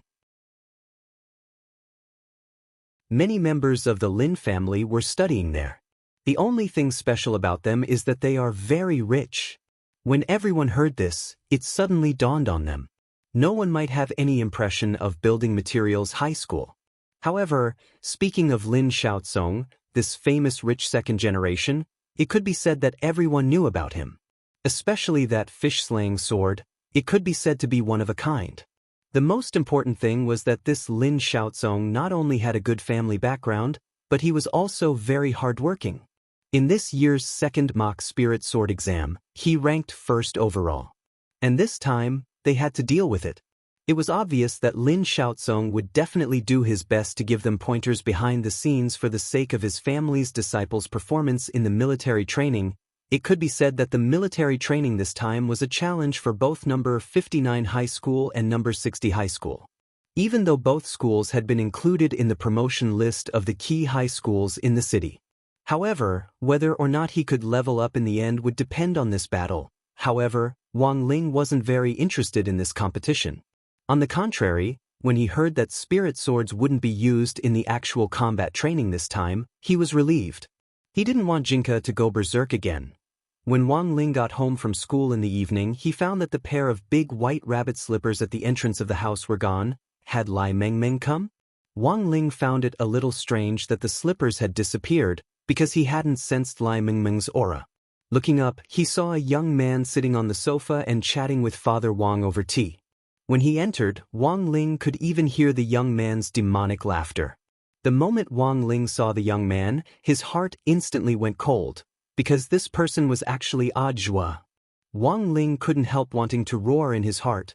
Lai Mengmeng, your big white rabbit slippers have been stolen. When Ajua saw Wang Ling, his eyes lit up, but his back was to Father Wang, so Father Wang didn't notice the strange look in his eyes. On the sofa, when Father Wang saw that Wang Ling had come home, he immediately introduced him cheerfully to Ajua. Ling Ling, let me introduce you.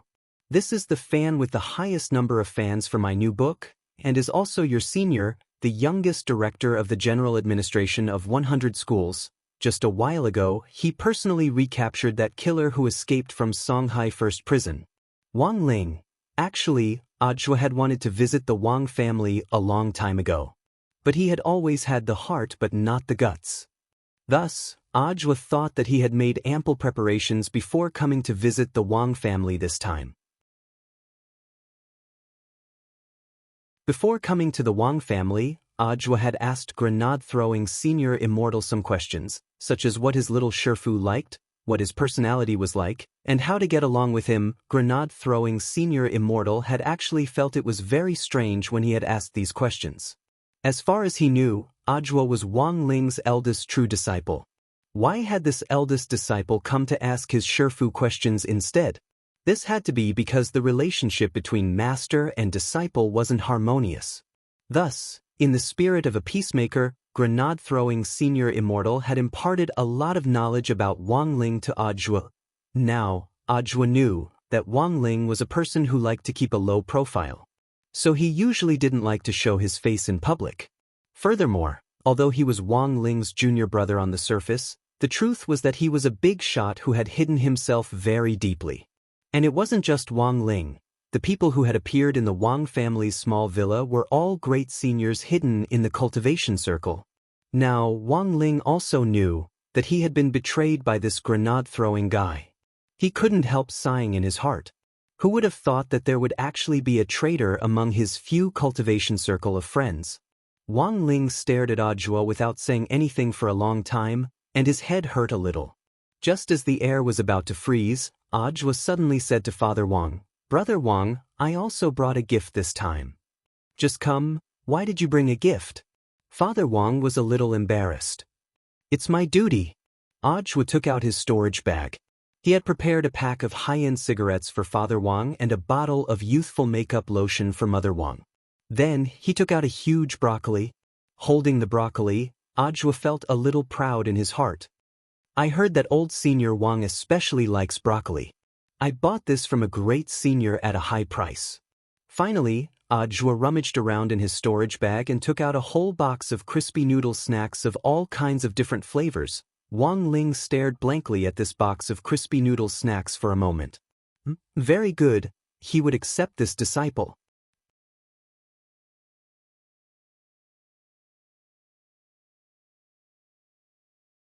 Chapter 180. It was June 8th on Wednesday in the 7th week of the semester. Today, Old Antiques Theory of History class started to talk about gossip as usual, but the content this time was a little different. In the past, the gossip was mostly related to the knowledge in the textbooks, but this time, Old Antique started to talk about the well-known killers on the international ranking list of killers based on the Shadow Stream incident. The Shadow Stream incident has been a hot topic in the last few months, and has attracted the attention of many municipal leaders. Today's class will be a safety education for everyone. Leaning against the lectern, Old Antique propped one elbow on it as he said unhurriedly, "Does anyone know anything about the killers on the international ranking list of killers?" It was dead silent below the lectern. The 3 Shadow Stream killers who died in our school were ranked in the top 20 of the international ranking list. The highest ranked one was ranked 13th. Speaking up to this point, Old Antique smiled. "But this group of people are all fish." "Fish?" Someone was puzzled. Old Antique shrugged. "The so-called fish here are just miscellaneous fish. Everyone, forgive me for being blunt, in my opinion, those who aren't ranked in the top 10 on the international ranking list of killers are all miscellaneous fish." Old Antique smiled slightly. His words caused a burst of laughter below the lectern, but Wang Ling felt a little confidence in Old Antique's words. He had witnessed Old Antique's strength with his own eyes, and had always felt that this theory of history teacher's true identity wasn't ordinary. To Wang Ling, Old Antique had always been a mysterious man with a story. In fact, ever since he had come into contact with Third Saint and learned about Killer Taoist, Wang Ling had actually been a little suspicious about Old Antique's identity. But could Old Antique's true identity be that expert who was ranked first on the international ranking list of killers? Today, I'm going to talk about the top 10 killers on the international ranking list of killers. Speaking up to this point, a mysterious expression appeared on Old Antique's face. On the international ranking list of killers, the master of Shadow Stream, Jiang Luiyue, is ranked 6th. She hasn't appeared since the destruction of Shadow Stream's headquarters, but I don't think she's really dead. Now, let's sort through the rankings from the bottom to the top. The killer ranked 10th is codenamed Night Rain Kidney Trouble. Night Rain? Kidney Trouble? Well, let's talk about the origin of Night Rain Kidney Trouble. Legend had it that this assassin's family was rather poor when he was young and did not have the resources to cultivate. That was why he embarked on a path of no return. He harvested kidneys and sold them for money. The specific price was determined by the realm of the cultivator. The higher the realm, the higher the price of a kidney. This person had once caused a reign of terror in the Jianghu, and countless cultivators had their kidneys cut off by him. Therefore, there is another name for it, the kidney hunter. Hearing this, the students in the class couldn't help but tremble. This was only the 10th place, and he was already so abnormal. Then, what kind of monstrous level would the people above him be? Old Antique continued with his introduction. The 9th killer, code name, Little Cold Hands. This person was born with a strange physique. He was born with cold hands. Every time you carry out a mission, you always look harmless and find an opportunity to pretend to fall. Why did he pretend to fall? Everyone was confused. Of course, he was looking for an opportunity to shake hands with the target of the assassination. By pretending to fall, he would seize the opportunity to shake hands with the target, which would make him look more natural. Old Antique said meaningfully, once you shake hands with this person, the special cold air in his body will instantly invade your internal organs, freezing and paralyzing you for a short period of time. Of course, this state only lasts for a short time, but as a professional assassin, this little bit of time is more than enough to assassinate a person. Back then, the cultivators in the cultivation Jianghu who fell victim to this person were completely unable to react until the moment they were killed. The 8th killer, code name, Steamed Bun Invasion. This killer is a little special. Every time before an assassination mission, he will leave behind a meat bun with a bloody steamed bun. Compared with the previous 2 killers, this person's most formidable aspect is that he can appear and disappear unpredictably. His chi concealment technique is extremely powerful and frightening. The 7th killer, code name, 1-inch ash. This killer is a little special. The weapon he uses for assassination is 1-inch ash. Rumor has it that he has refined his own hair into a magic treasure. Whenever he makes a move, he will definitely take down his opponent. Until today, he has never failed. Refining his hair into a magic treasure?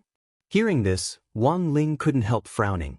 He felt that this technique was a little similar to that of Zhua and Yu from Immortal Mansion. I won't go into too much detail on the 6th master of Shadow Stream. Next, I'll focus on the top 5 killers. Old Antique stealthily took out a spicy strip from his pocket and put one in his mouth.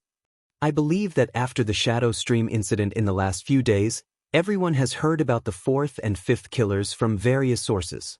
These 2 killers are a famous couple in the international circle of killers, and are nicknamed Elders Gold and Silver. One is Elder Gold and the other is Elder Silver, and both are very good at using poisons. Are these poisons useful on cultivators? Of course they are. Old Antique nodded. Everyone has taken pharmacology classes and knows that common poisons have no effect on cultivators. For ordinary people, whether it's the nerve venom of a venomous snake or the highly toxic sap of some plants, just a little bit is enough to kill them. But for cultivators, no matter how much of these poisons they ingest, they can ultimately use spirit energy to force them out of their pores. But Elders Gold and Silver's poisons are more flashy and come in all kinds. Furthermore, only they can neutralize them. As far as I know, they have also developed a new kind of poison? Someone couldn't help asking, what kind of poison is it? Old Antique replied, it's a highly toxic poison that can cause confusion in the nerves. The victim will quickly become feminine in a very short period of time and become very seductive and very annoying. Elders Gold and Silver once secretly used this poison on the original 4th place on the ranking list of killers, codenamed 5th Saw of the national server. Someone asked, and then? Old Antique shrugged. It said that this 5th Saw of the national server went crazy overnight. That night, he broke into the homes of the other killers and shouted at the top of his lungs, I don't care, I'm the most handsome, I'm your little cutie. Everyone in grade 1, class 3 felt their scalps go numb when they heard this. In the end, by the time this killer was found, he was already dead. His kidneys were gone, his body showed signs of being frozen, and there were strands of hair on his neck. Furthermore, there was a bloody meat bun next to his body. Everyone, that's right, this killer who was originally 5th on the ranking list was killed by his peers. After that, Elders Gold and Silver's ranking rose. Just like that, one ranked 4th and the other ranked 5th.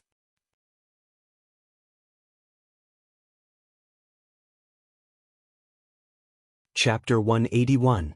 It had been a full 3 days since Shadowstream's command post had been destroyed, and it had taken Jiang Luiyue 3 days in the secret underground room to adjust her body's condition.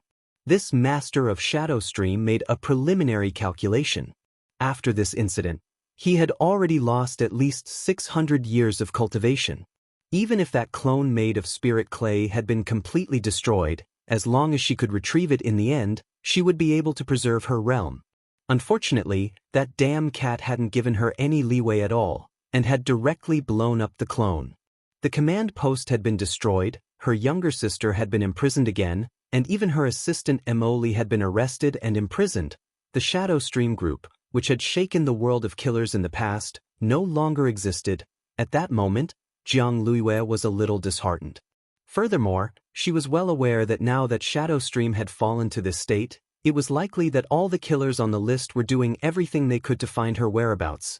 Whether it was 1-Inch Ash who was ranked 7th, Steamed Bun Invasion who was ranked 8th, Little Cold Hands who was ranked 9th, or Night Rain Kidney Bother who was ranked 10th. All of them now had the strength to take her head, and it would be as easy as turning over a hand for them to replace her. In the rankings, what on earth should she do next? Jiang Luiyue's eyes suddenly darkened. Long ago, Jiang Luiyue had already prepared for the worst, but she had never thought that this day would come so quickly and so suddenly. But although the situation was bad, at least her real body had survived. In fact, if it hadn't been for that spirit clay clone, she would have already lost her last chance to turn things around. She was the one who sealed the stone ghost mask box in the command center. Jiang Luiyue knew that the stone ghost mask was a pair of twin magic treasures, so the moment she had taken it out, she had sealed it in a chaotic space, cutting off the resonance between the twin magic treasures and exposing their location. She was well aware that there was still a chance for her to turn things around. That stone ghost mask was her last bargaining chip. As long as she was still alive. Elsewhere, Old Antique was still continuing his theory of history lesson. He had already introduced most of the top 10 killers on the international list of killers, except for the last 3. Old Antique rested both hands on the lectern and assumed the posture of a storyteller. Earlier, I explained to the students the killers ranked 4th to 10th on the list. Now, let me talk about the top 3 assassins. Speaking up to this point, Old Antique narrowed his eyes slightly with a calm and composed expression on his face. According to what I know, since the top 100 killers on the international list were announced, there have been more than 3,600 changes in the rankings. However, there were 3 positions that had never changed. They were the top 3 assassins. In the assassin ranking, many assassins had publicly declared war on these 3 assassins. In the short span of a year, more than 300 assassins had challenged the top 3 assassins of their respective top assassins. But these challengers were all killed the next day. Basically, one of them died. Everyone, thus, to reduce turmoil on the list. From then on, the killers made a pact among themselves. He was only allowed to challenge an assassin who was 1 rank higher than him, and it was forbidden to challenge someone of a higher rank. Therefore, only the Gold-Silver brothers have the qualifications to issue a challenge to the 3rd person. Teacher, have the Gold and Silver elders attempted the challenge before? Someone could not help but raise his hand and ask. Of course they have. Old Antique nodded. As far as I know, Gold Antique and his wife have joined forces to challenge them more than 20 times. But they all ended in failure. The 3rd-ranked killer is codenamed Bandit Evil. He is world-famous for his world-shaking thieving skills. It's said that anyone who fights him will have their magic treasures stolen without them noticing. Before the Killer's Pact was established, Steamed Bun Invasion challenged Bandit Evil. In the end, all his bloody buns were stolen on the day of the challenge, and he fled without a fight. Little Cold Hands fell to the ground and tried to blackmail Bandit Evil, but all his clothes were stolen, not even his underwear. In the end, he could only get up from the ground and flee without a fight. He was almost charged with blackmail and being a hooligan. The most tragic person was 1-Inch Ash. When 1-Inch Ash declared war on Bandit Evil back then, when he woke up the next day, he found that all his hair was gone. Bandit Evil even applied a layer of hair loss cream. So, I think everyone has already guessed why Gold Antique Old Silver failed. Old Antique said lightly, every time Gold Antique was about to poison Bandit Evil, they would always find that the poison on them was gone. At first, they even suspected that they had Alzheimer's and had forgotten to bring it with them. It could only be said that Old Antique was in the end Old Antique. With just a few words, he had meticulously gone through all the gossip about these killers on the international ranking list of killers, who struck fear into the hearts of the world. At that moment, the atmosphere in the classroom had already been completely stirred up. Old Antique looked at the time and saw that there was still time to spare, so he prepared to continue talking about Bandit Evil, the third killer on the ranking list. In passing, he would also spread the gossip about the last two top killers. It was very obvious that Old Antique was also in the mood for gossip, and he wasn't quite done yet. The second killer on the ranking list is codenamed Cold Wind. He's publicly acknowledged as a powerful killer on the international ranking list of killers. As far as I know, he's a special forces soldier trained by Huaxiao Nation to carry out assassination missions for the country. He's helped our nation escape the danger of foreign spies stealing our secrets many times, and his whereabouts are unknown. In order to carry out a mission, he once single-handedly challenged a mercenary army sent by a Western cultivation country and returned unscathed and completely annihilated. Speaking up to this point, Old Antique couldn't help sighing with emotion in his heart. A lot of the time, these killers on the ranking list give us a cold and ruthless image. But among them, there are also revered heroes, and Cold Wind is one of them. One of them? Is there anyone else? Someone noticed the hidden meaning in Old Antique's words. Of course there is. Old Antique nodded quickly. The killer I'm going to talk about next is a legendary figure who has always been number one since the ranking list was established, and whose position has never changed. Killer Taoist, codename Teacher Killer. Hearing this resounding name, Wang Ling finally couldn't help raising his eyes. Killer Taoist, he was hearing this person's name once again. Third Saint, who had betrayed Immortal Castle previously, had regarded him as this Killer Taoist.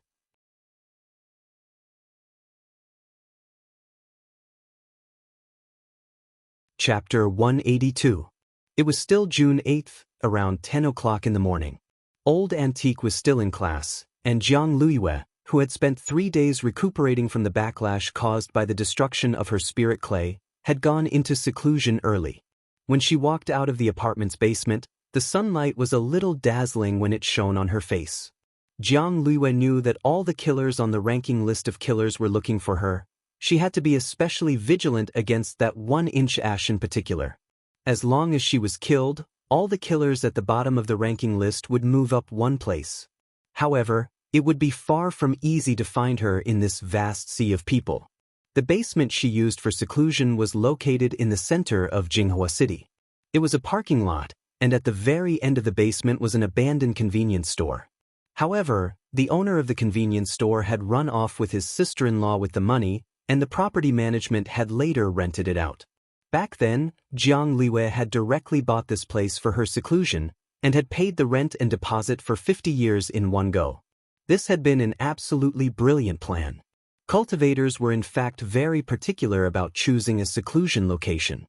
Many cultivators who were particular about seclusion would choose a spirit eye. A spirit eye was formed naturally from the spirit chi of heaven and earth.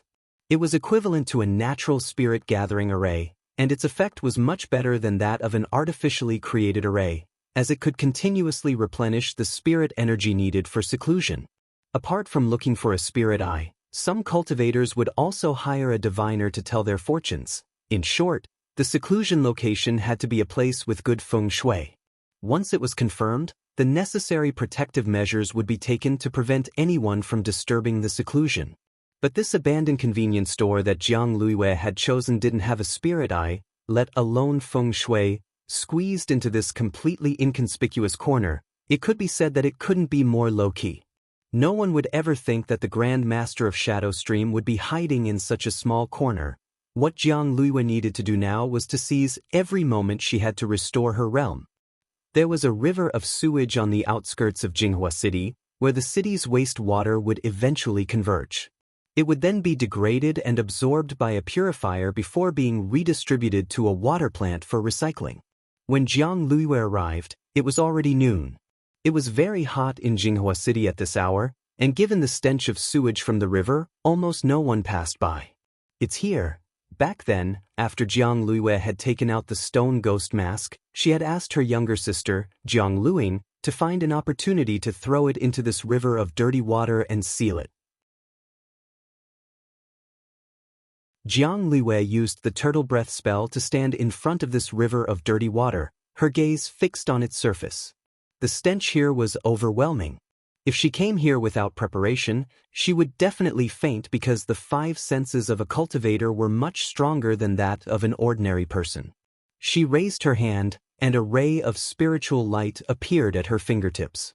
Then, with a buzz, it shot toward the surface of the water. Back when she had sealed the stone ghost mask in this river, Jiang Luiyue had set up a spell to undo the seal, which was similar to a password red envelope mechanism. The way to undo the seal was to inject her own spirit energy and reawaken the seal. After Jiang Luiyue injected her spirit energy into the river of sewage, ripples instantly appeared in the originally calm and still river. Hua hua hua. Layer upon layer of waters surged up like a geyser. Jiang Luiyue raised her eyes and saw the spirit pouch at the center of the waves. The spirit pouch still had the yellow waterproof talisman she had stuck on it back then. With a wave of her hand, the spirit pouch above the geyser immediately came to her.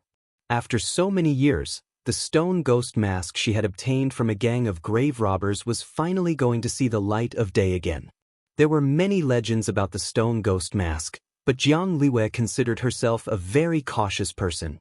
She hadn't wanted to use the stone ghost mask to take the so-called cultivation shortcut, but now that things had come to this, she couldn't think of any other way to turn things around.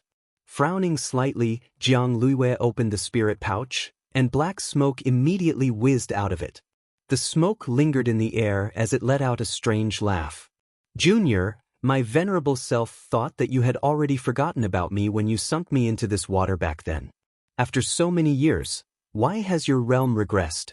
It looks like you haven't been doing so well. Now that things have come to this, I have no other way out," Jiang Luiyue said softly, her eyes dark. "If you had known earlier, you would have cooperated with my venerable self earlier. If you had made the decision back then, you would never have fallen to this state." The stone ghost mask in the black smoke laughed continuously. "What, have you figured it out now? You should know what it means to cooperate with my venerable self, right?" Jiang Luiyue. Back then, Lord Devil Emperor was researching a spell to counter the Great Demon Sealing Wave spell, but in the end he accidentally messed up and sealed himself inside.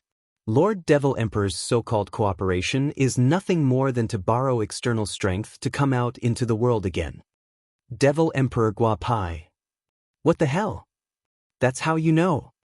The stone ghost's face immediately flushed red. This was too shameful. Jiang Luiyue. Lord Devil Emperor's deeds have already been recorded in the history books and are now a mandatory test point every year. Devil Emperor Gua Pai. After a moment of silence, Jiang Luiyue raised her eyes. "There's just one thing I don't understand. In the cultivation circle, there are countless people who want to obtain the stone ghost mask. Why doesn't Senior think of a way to cooperate with them? Hee, what's the use of trying to obtain me? I only cooperate with those who are fated with me. In the hundreds of years that I was sealed away, you were the first person to find me. Unfortunately, we hadn't reached an agreement back then, and you weren't even willing to listen to my venerable self for more than a few words before you sealed me in this smelly river." Devil Emperor Gua Pai smiled slightly. "I can help you with 2 things, but only if you let me borrow your body for a period of time. During this period, your soul will be sealed away in the stone ghost mask." "Soul swap?" Jiang Luiyue frowned. "This is the only way I can think of at the moment." Sealed in the stone ghost mask, Devil Emperor Gua Pai said, "Of course, don't worry. You've helped me before, so I won't leave you alone after the deed is done. Once I find a suitable body, I'll let go of your body.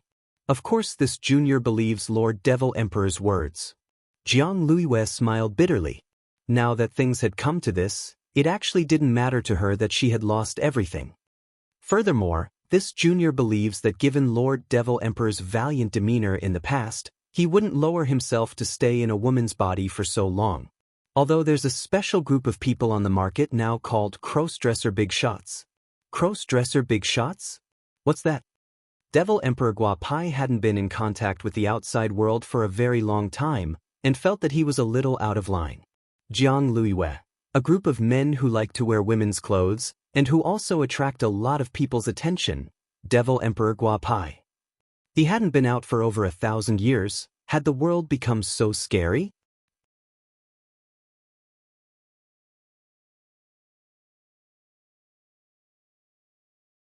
Chapter 183. If you agree to cooperate with me, you can ask me anything. My venerable self can satisfy you. The stone ghost mask's voice came from within the black fog.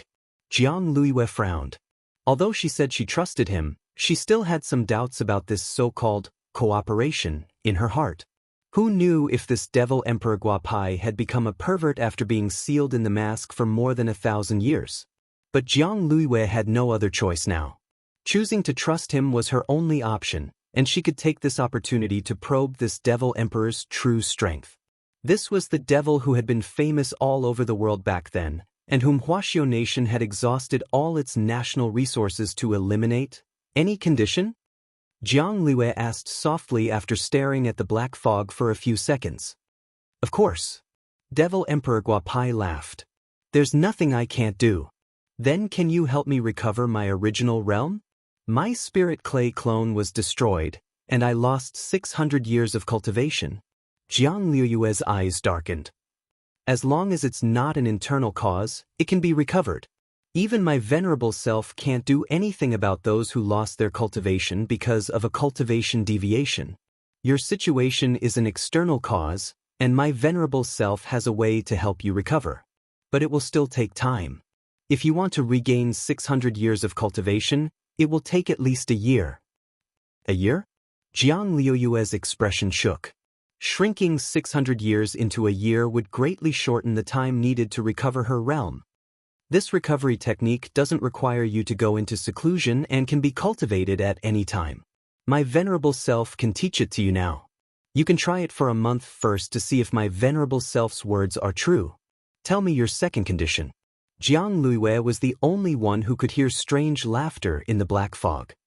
Lord Devil Emperor should have already guessed that since I chose to cooperate, I've already burned my boats. I will immediately learn this recovery technique and cultivate it. In the meantime, I hope Lord Devil Emperor can help me with the second matter. I want revenge. Of course. Actually, saving time is good for both you and me.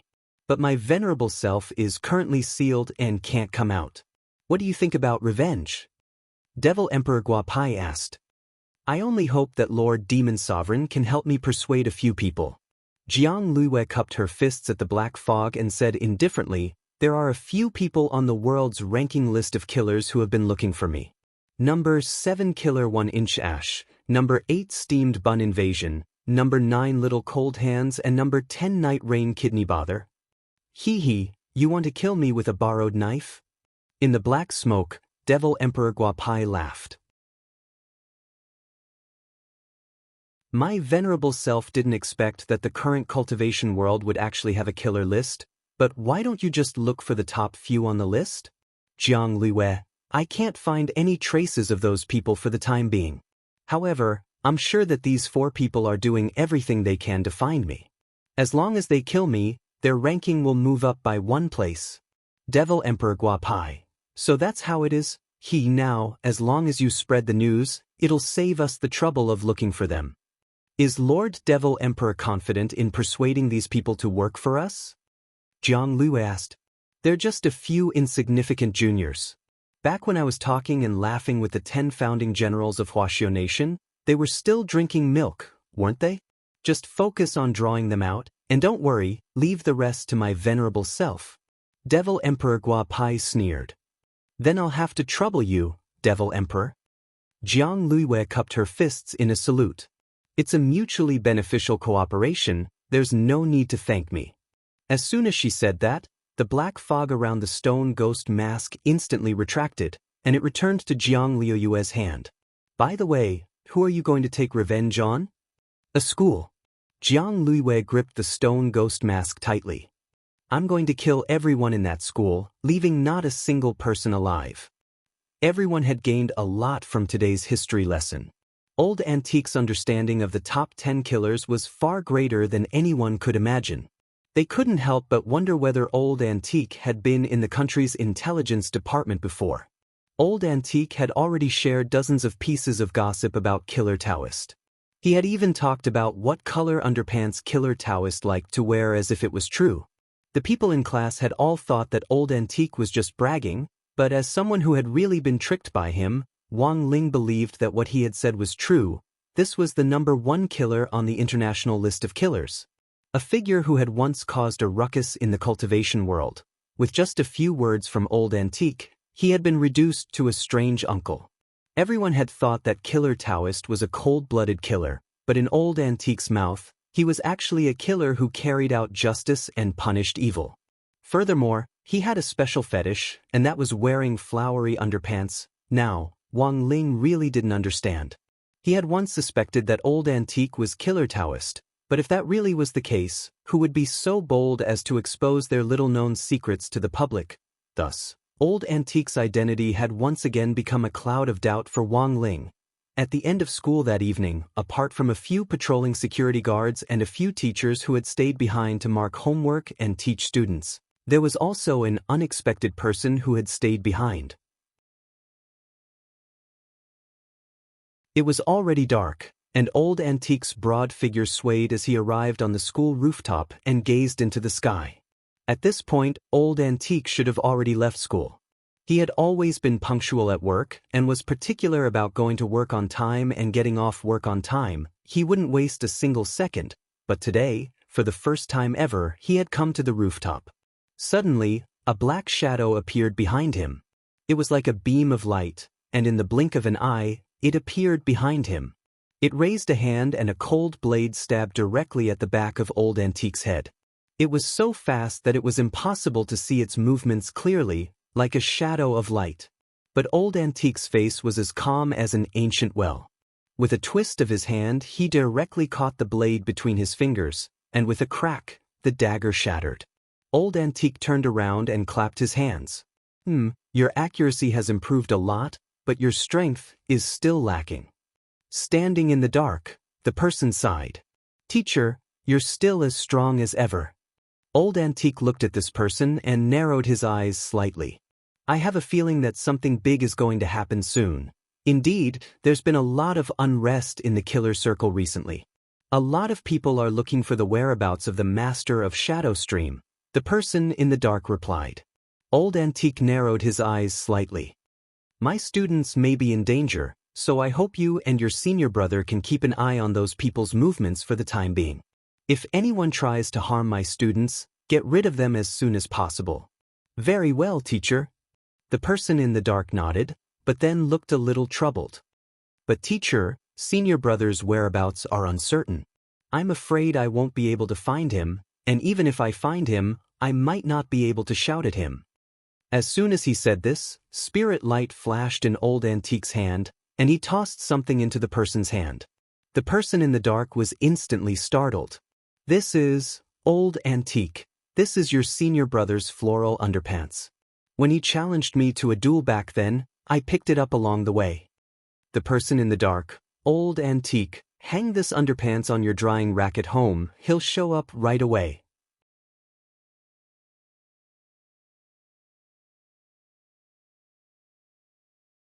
Chapter 184.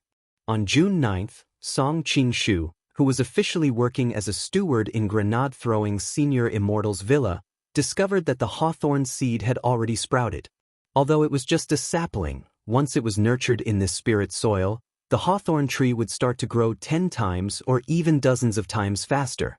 Grenade-throwing Senior Immortal had created his own spirit soil, which could provide spirit plants with 100 times more nutrition than the soil in the outside world. thus speeding up their growth. This was spirit soil that could even revive a cooked broccoli, let alone a mere hawthorn tree.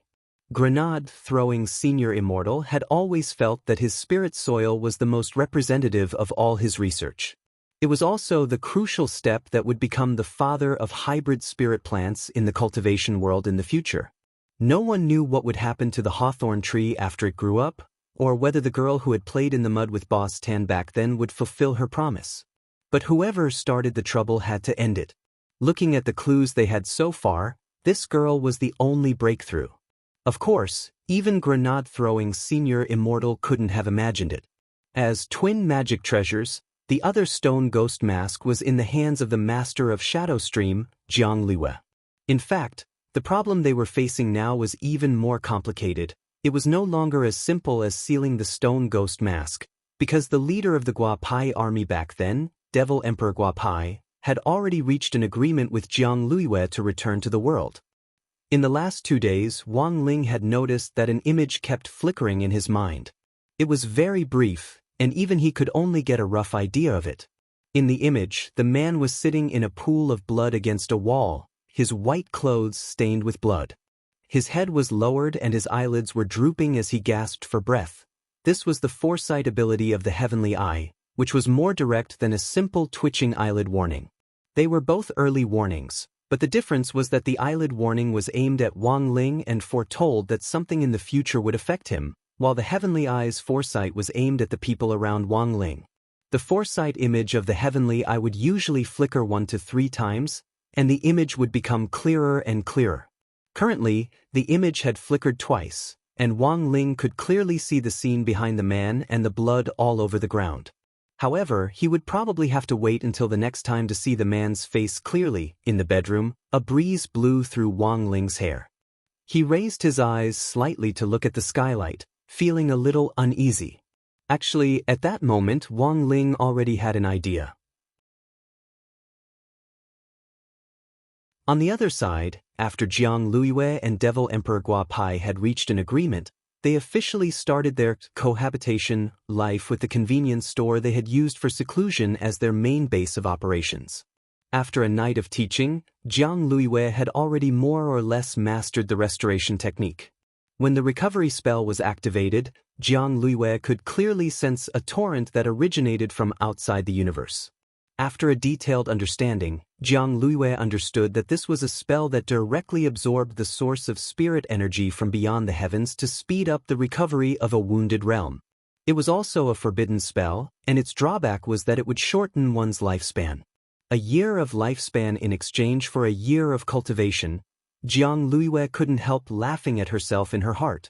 Although this was a forbidden technique, it unexpectedly had the law of conservation of cultivation energy in it. A soul formation cultivator's lifespan was 2,000 years, but if she used the recovery technique to restore her cultivation base, she would lose 600 years of her lifespan. But Jiang Liwei was well aware that she had no other choice.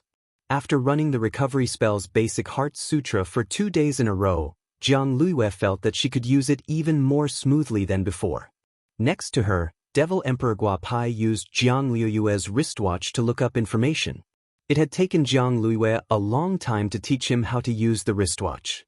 Old people were usually slower to absorb new things. Because he was trapped in the stone ghost mask and couldn't turn pages, all Devil Emperor Guapai could do at the moment was release a cloud of black fog to speak. Thus, the wristwatch's built-in voice control function was very useful at this time. Through continuous voice inquiries, Devil Emperor Guapai was also able to learn about Huaxiao Nation's current development situation. Nowadays, even immortal swords have to be licensed, and there's even a limit on odd and even numbers? When my venerable self returns to the world and dominates the world, I'll immediately get rid of this lousy rule. Ah, this 4-wheeled machine is pretty cool. When will my venerable self get a few of them to drive? Jiang Liwei was already starting to get used to this series of exclamations. At the very beginning, Jiang Liwei had wondered if she had brought back a country bumpkin, but after thinking about it carefully, she felt that this Devil Emperor Guapai was also a pitiful person. After all, this old devil had been trapped for 1,000 years, and this was his first time coming into contact with advanced technology in the human world. While Jiang Luiyue was sighing in her heart, there was suddenly a knock on the door of the convenience store, and an unfamiliar man's voice came from the doorway. "Hello. Is anyone here? Your takeout is here. Takeout." Jiang Luiyue had a suspicious expression on her face. In the black fog, Devil Emperor Gua Pai smiled. "My venerable self ordered this. I saw that there's an app called Rice Ball Takeout in your wristwatch, and there's actually so much food in it." Jiang Luiyue, "I thought that at Lord Devil Emperor's level you wouldn't care about good food at all." Devil Emperor Gua Pai, "Cultivators can go several days without eating or drinking because of the spirit energy of heaven and earth. But it's very normal to have good food. In the past, in order to save money for their sects, those old-school cultivation sects tricked their disciples into not eating. This is wrong." Jiang Luiyue, Devil Emperor Gua Pai, "Aren't you also injured? You need to rely on something to replenish your nutrition, only then will it help you recover." Jiang Luiyue, "But senior, it seems that you can't eat in your current state." Devil Emperor Gua Pai swiftly replied, "You don't need to worry about that. Go and help my venerable self open the door." Jiang Luiyue suspiciously went to the door. When she opened the door, she saw a little brother in a yellow takeout uniform standing respectfully at the door with 4 big square boxes in his hands. "Hello, these are the takeout you ordered. There are 200 pairs of insanely spicy chicken wings in total." She had just taken the boxes when she saw a black fog swiftly rush out of the convenience store with a whoosh. The little brother had no time to react at all. The stone ghost mask directly latched onto his face, and the hooks on both sides of the mask directly pierced into his face. 2 minutes later, Devil Emperor Gua Pai, who had completed the soul swap, stood up in this little brother's body. He took off the mask and shook hands, feeling a little emotional in his heart. It had been too long since he had experienced what it was like to have a physical body. Unfortunately, this body also had a very big flaw. It was only at the foundation establishment stage. It could stay inside for at most half an hour before it had to return to the stone ghost mask. Of course, all of this was no longer important. At that moment, all of Devil Emperor Gua Pai's gaze was focused on the 4 boxes of insanely spicy chicken wings. Staring at the 4 boxes of chicken wings in Jiang Luiyue's hands, this old devil who had been trapped for 1,000 years couldn't help swallowing and even choking on his words. "I've been locked up for more than 1,000 years, and I haven't even been able to eat a chicken leg. This time, I can finally eat meat."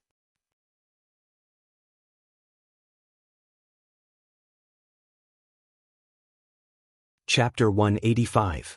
It was June 10th on Friday in the 7th week of the semester. The old man got up very early in the morning and started making the dish he was familiar with, soup dumplings. Soup dumplings had been the old man's specialty before he had become a star chef back then. He had once dominated a breakfast street with soup dumplings, and had even been given the title of King of Dumplings.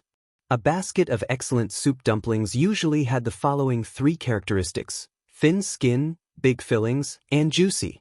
Old Man Wang's soup dumplings had a 4th characteristic, and that was that they could easily remind people of their mother's taste. One bite and they couldn't help crying, completely like a tear gas.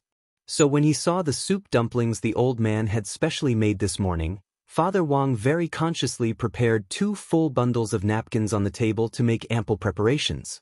Of course, not everyone would cry when they ate the old man's soup dumplings. Wang Ling wouldn't cry. After all, crying was too bad an image, and it wasn't good for the aloof image he had created in the past.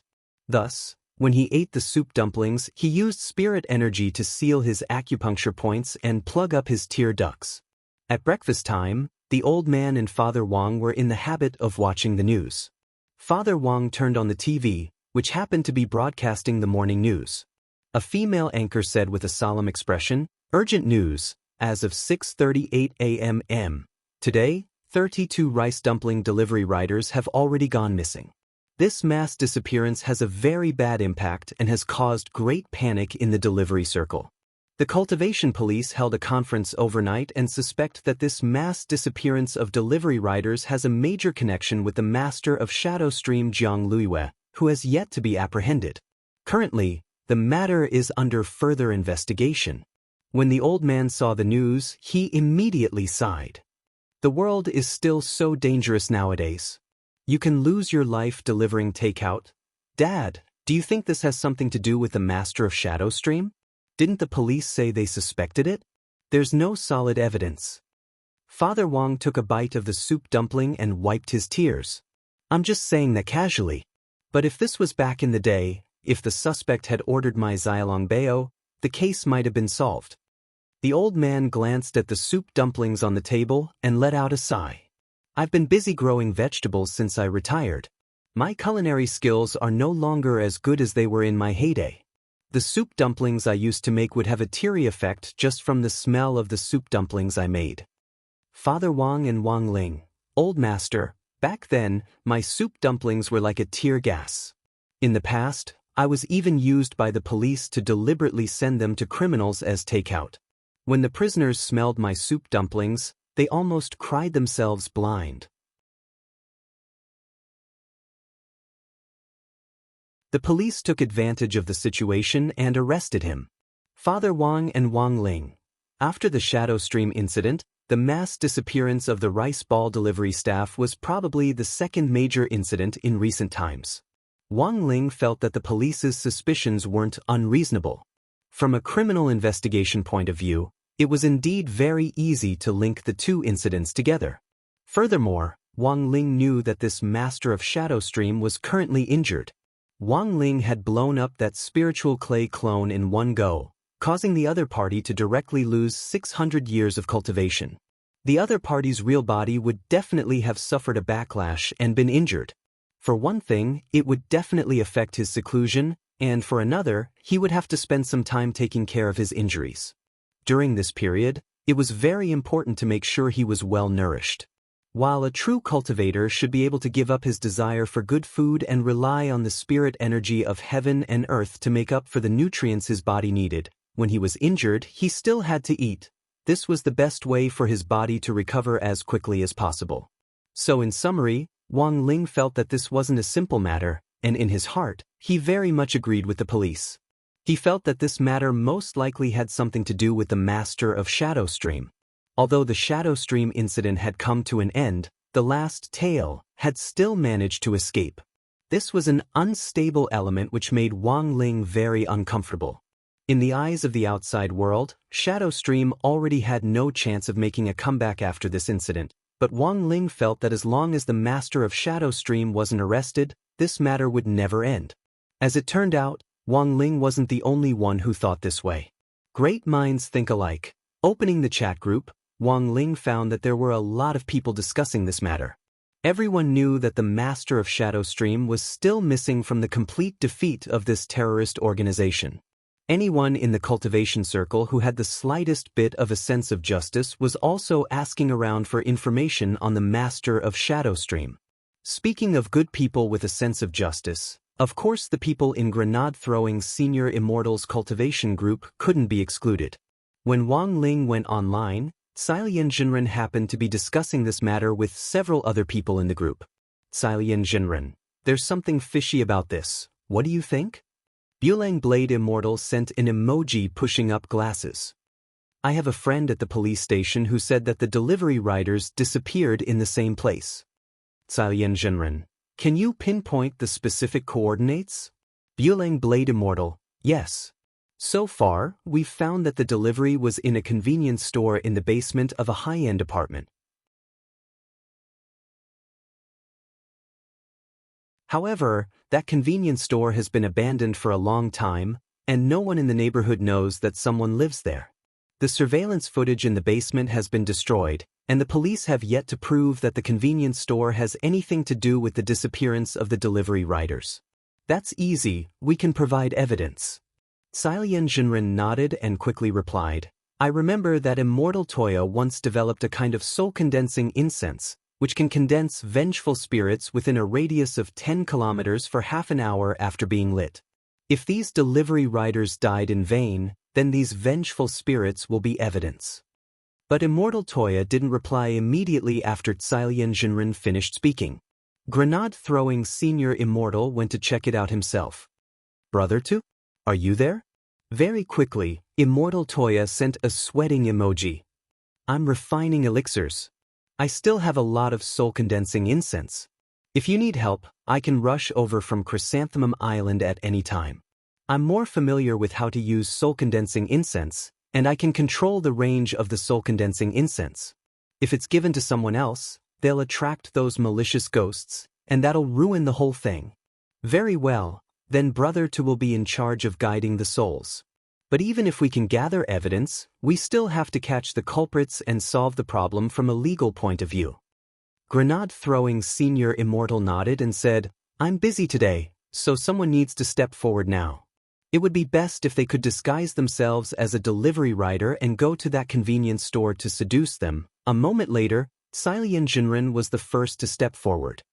How about I go? Immortal Toya, is your period over? Silian Jinren, not yet, it's just a little pain. It doesn't matter. Lightning Dharmaraja, then how about I go? Silian Jinren, if Dharmaraja goes, he'll face a problem. He definitely won't be able to control the power of thunder and lightning, and the delivery rider will be electrocuted. If you're putting on an act, you have to go all the way, it'll be too fake. Lightning Dharmaraja. At that moment, the group fell into a brief silence. A few minutes later, Grenade-throwing Senior Immortal spoke again. How about this, I'll pick someone. After saying that, Grenade-throwing Senior Immortal straightaway sent a message to Wang Ling, Brother Ling. Are you there? Seeing the message, Wang Ling was silent for a moment before he replied with an ellipsis. In front of the screen, Grenade-throwing Senior Immortal smiled proudly. I knew it. Brother Ling, you were spying.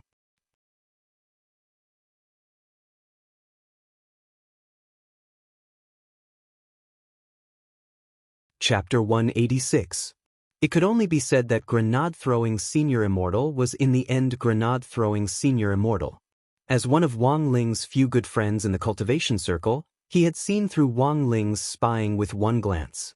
Of course, apart from Grenade-throwing Senior Immortal, the people in the chat group could also be considered Wang Ling's immortal friends in the cultivation circle, but there weren't many of them who had actually seen him. When Wang Ling was 10, Silian Jinren had been lucky enough to meet him once, but she had no idea that the Ling Jinren in the group was the little boy she had met back then.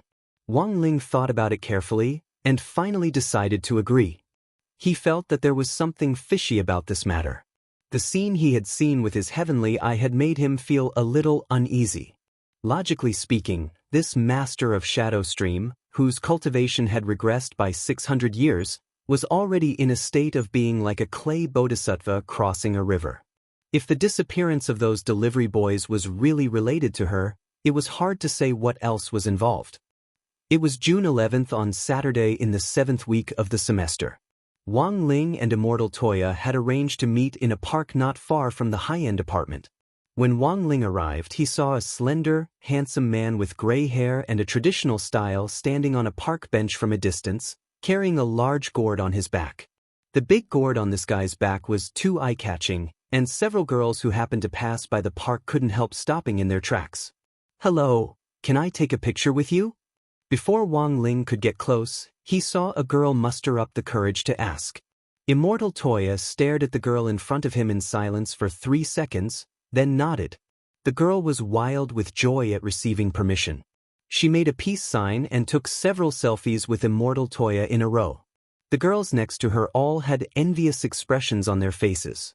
The girl carefully scrolled through the photos on her phone, her face red. The more she looked at this person, the more handsome he was. If she posted these photos on WeChat Moments, her little sisters would definitely be envious for a long time. After taking the photo, Immortal Toya happened to see a young man walking over from afar. He was wearing a white shirt and had one hand in his trouser pocket. He immediately took out the photos Grenade-throwing Senior Immortal had given him and carefully compared them. Black hair, dead fish eyes, and a naturally paralyzed face. This was definitely Ling Jinren. The other girls also wanted to join in the fun and take photos, but in the end, they saw Immortal Toya suddenly move and walk straight toward a young man who was approaching them. All the girls were stunned. What the F***CK? What was wrong with the park today? She suddenly met 2 handsome guys early in the morning. A few girls saw from afar that the two of them seemed to have said something, and then they walked away shoulder to shoulder. The girl who had taken the photo looked at the photo of herself and Immortal Toya with an intoxicated expression. She watched their backs from a distance, her chest aching uncontrollably. At the same time, she couldn't help sighing in her heart. He's clearly so handsome, what a pity he's actually gay. Immortal Toya had finally successfully met up with the legendary Ling Jinren. Actually, this could be considered his second time meeting Wang Ling. The last time Wang Ling and grenade-throwing senior Immortal had been on a mission several years ago, Immortal Toya remembered seeing Ling Jinren face to face from a distance. The truth was that it had just been Wang Ling's clone that time, and even Wang Ling himself had no memory of it. Back then, Immortal Toya had felt that Ling Jinren wasn't an ordinary young man. Now that he was up close, this feeling was even stronger.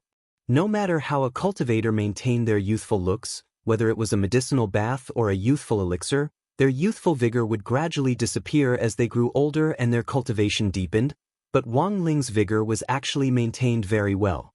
How on earth did he maintain his youthful looks?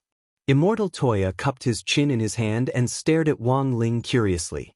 This high-end apartment in the city cost 200,000 yuan per square meter, which was already considered an apartment for the nobility. Usually, security was pretty tight, and unauthorized people weren't allowed in.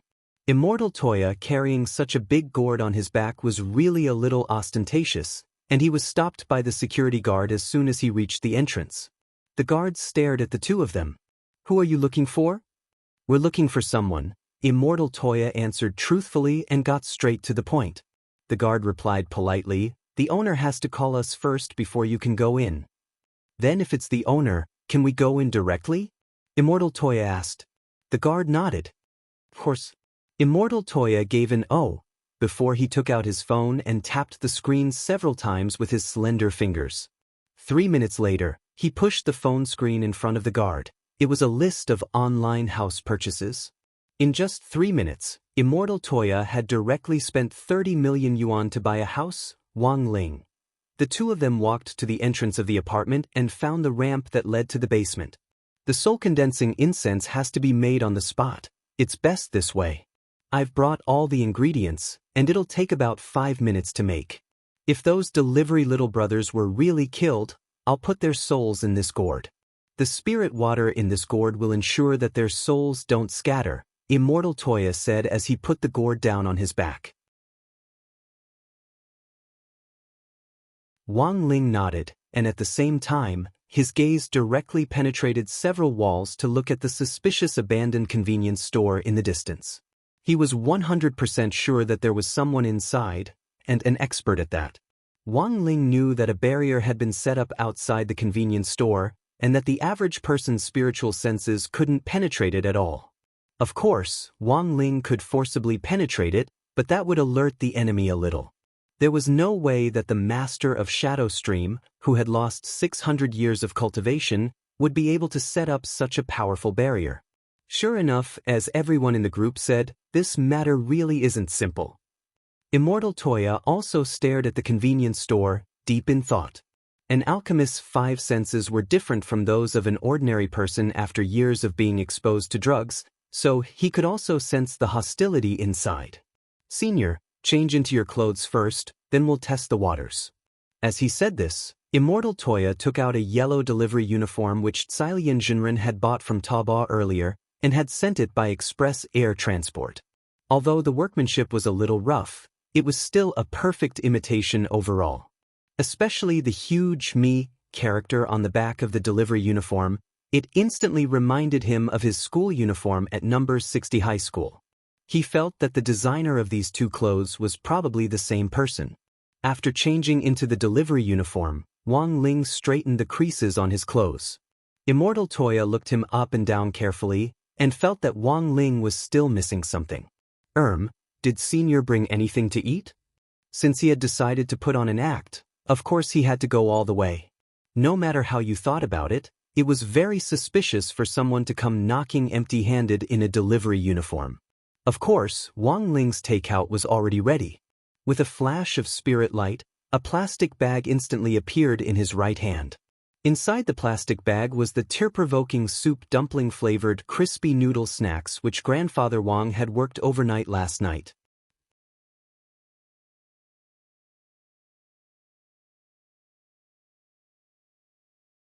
Chapter 187. In the abandoned convenience store, the old devil, who hadn't eaten meat for 1,000 years, picked his teeth. Then cracks appeared on his body, and in the end, he turned into a sand-like substance that fell to the ground. Sure enough, half an hour is already the limit. Devil Emperor Guapai sighed, and had no choice but to return to the stone ghost mask. The delivery little brother who had been replaced by the stone ghost mask was also caught by Devil Emperor Guapai and tossed to one side. This rice ball delivery little brother cowered in a corner, shivering.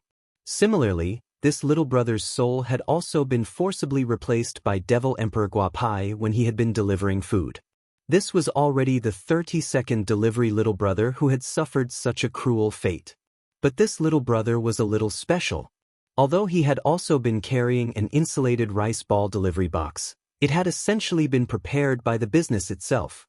If they didn't return to their bodies within 72 hours, their souls would scatter. However, the crux of the matter was that the bodies of these delivery men had been ruined by the old devil. Lord Devil Emperor, is this really all right? Jiang Luiwei raised her eyebrows at this scene. She knew that this matter had probably already attracted the attention of the outside world. It's their honor to be used by my venerable self.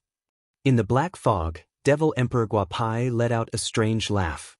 But my venerable self never expected that the power of science and technology would actually allow cultivation to develop to this extent. Most of these 32 delivery boys are actually at the foundation establishment stage. Now, from body tempering to chi condensation, foundation establishment and golden core, it's compulsory to receive education. So foundation establishment cultivators aren't rare at all. But the difference lies in actual combat experience and cultivation, Jiang Luiwei replied. Devil Emperor Guapai nodded, feeling that he could make use of this point. Thinking back to the Guapai army that he had formed 1,000 years ago, it was precisely because their strength was uneven that they were ultimately defeated. Now, the world's foundation establishment and gold core cultivators had become compulsory education, and even the delivery man was a foundation establishment cultivator. In the future, he wouldn't have to go through so much trouble to recruit soldiers like he had in the past. Perhaps as long as he conquered a few universities, he would have enough human resources. In the black fog, Devil Emperor Guapai was deep in thought. A moment later, he stared at the soul of the delivery boy in the corner. Junior, my venerable self asks you, what is the proportion of foundation establishment cultivators in your restaurant who are delivery boys like you? How many are there?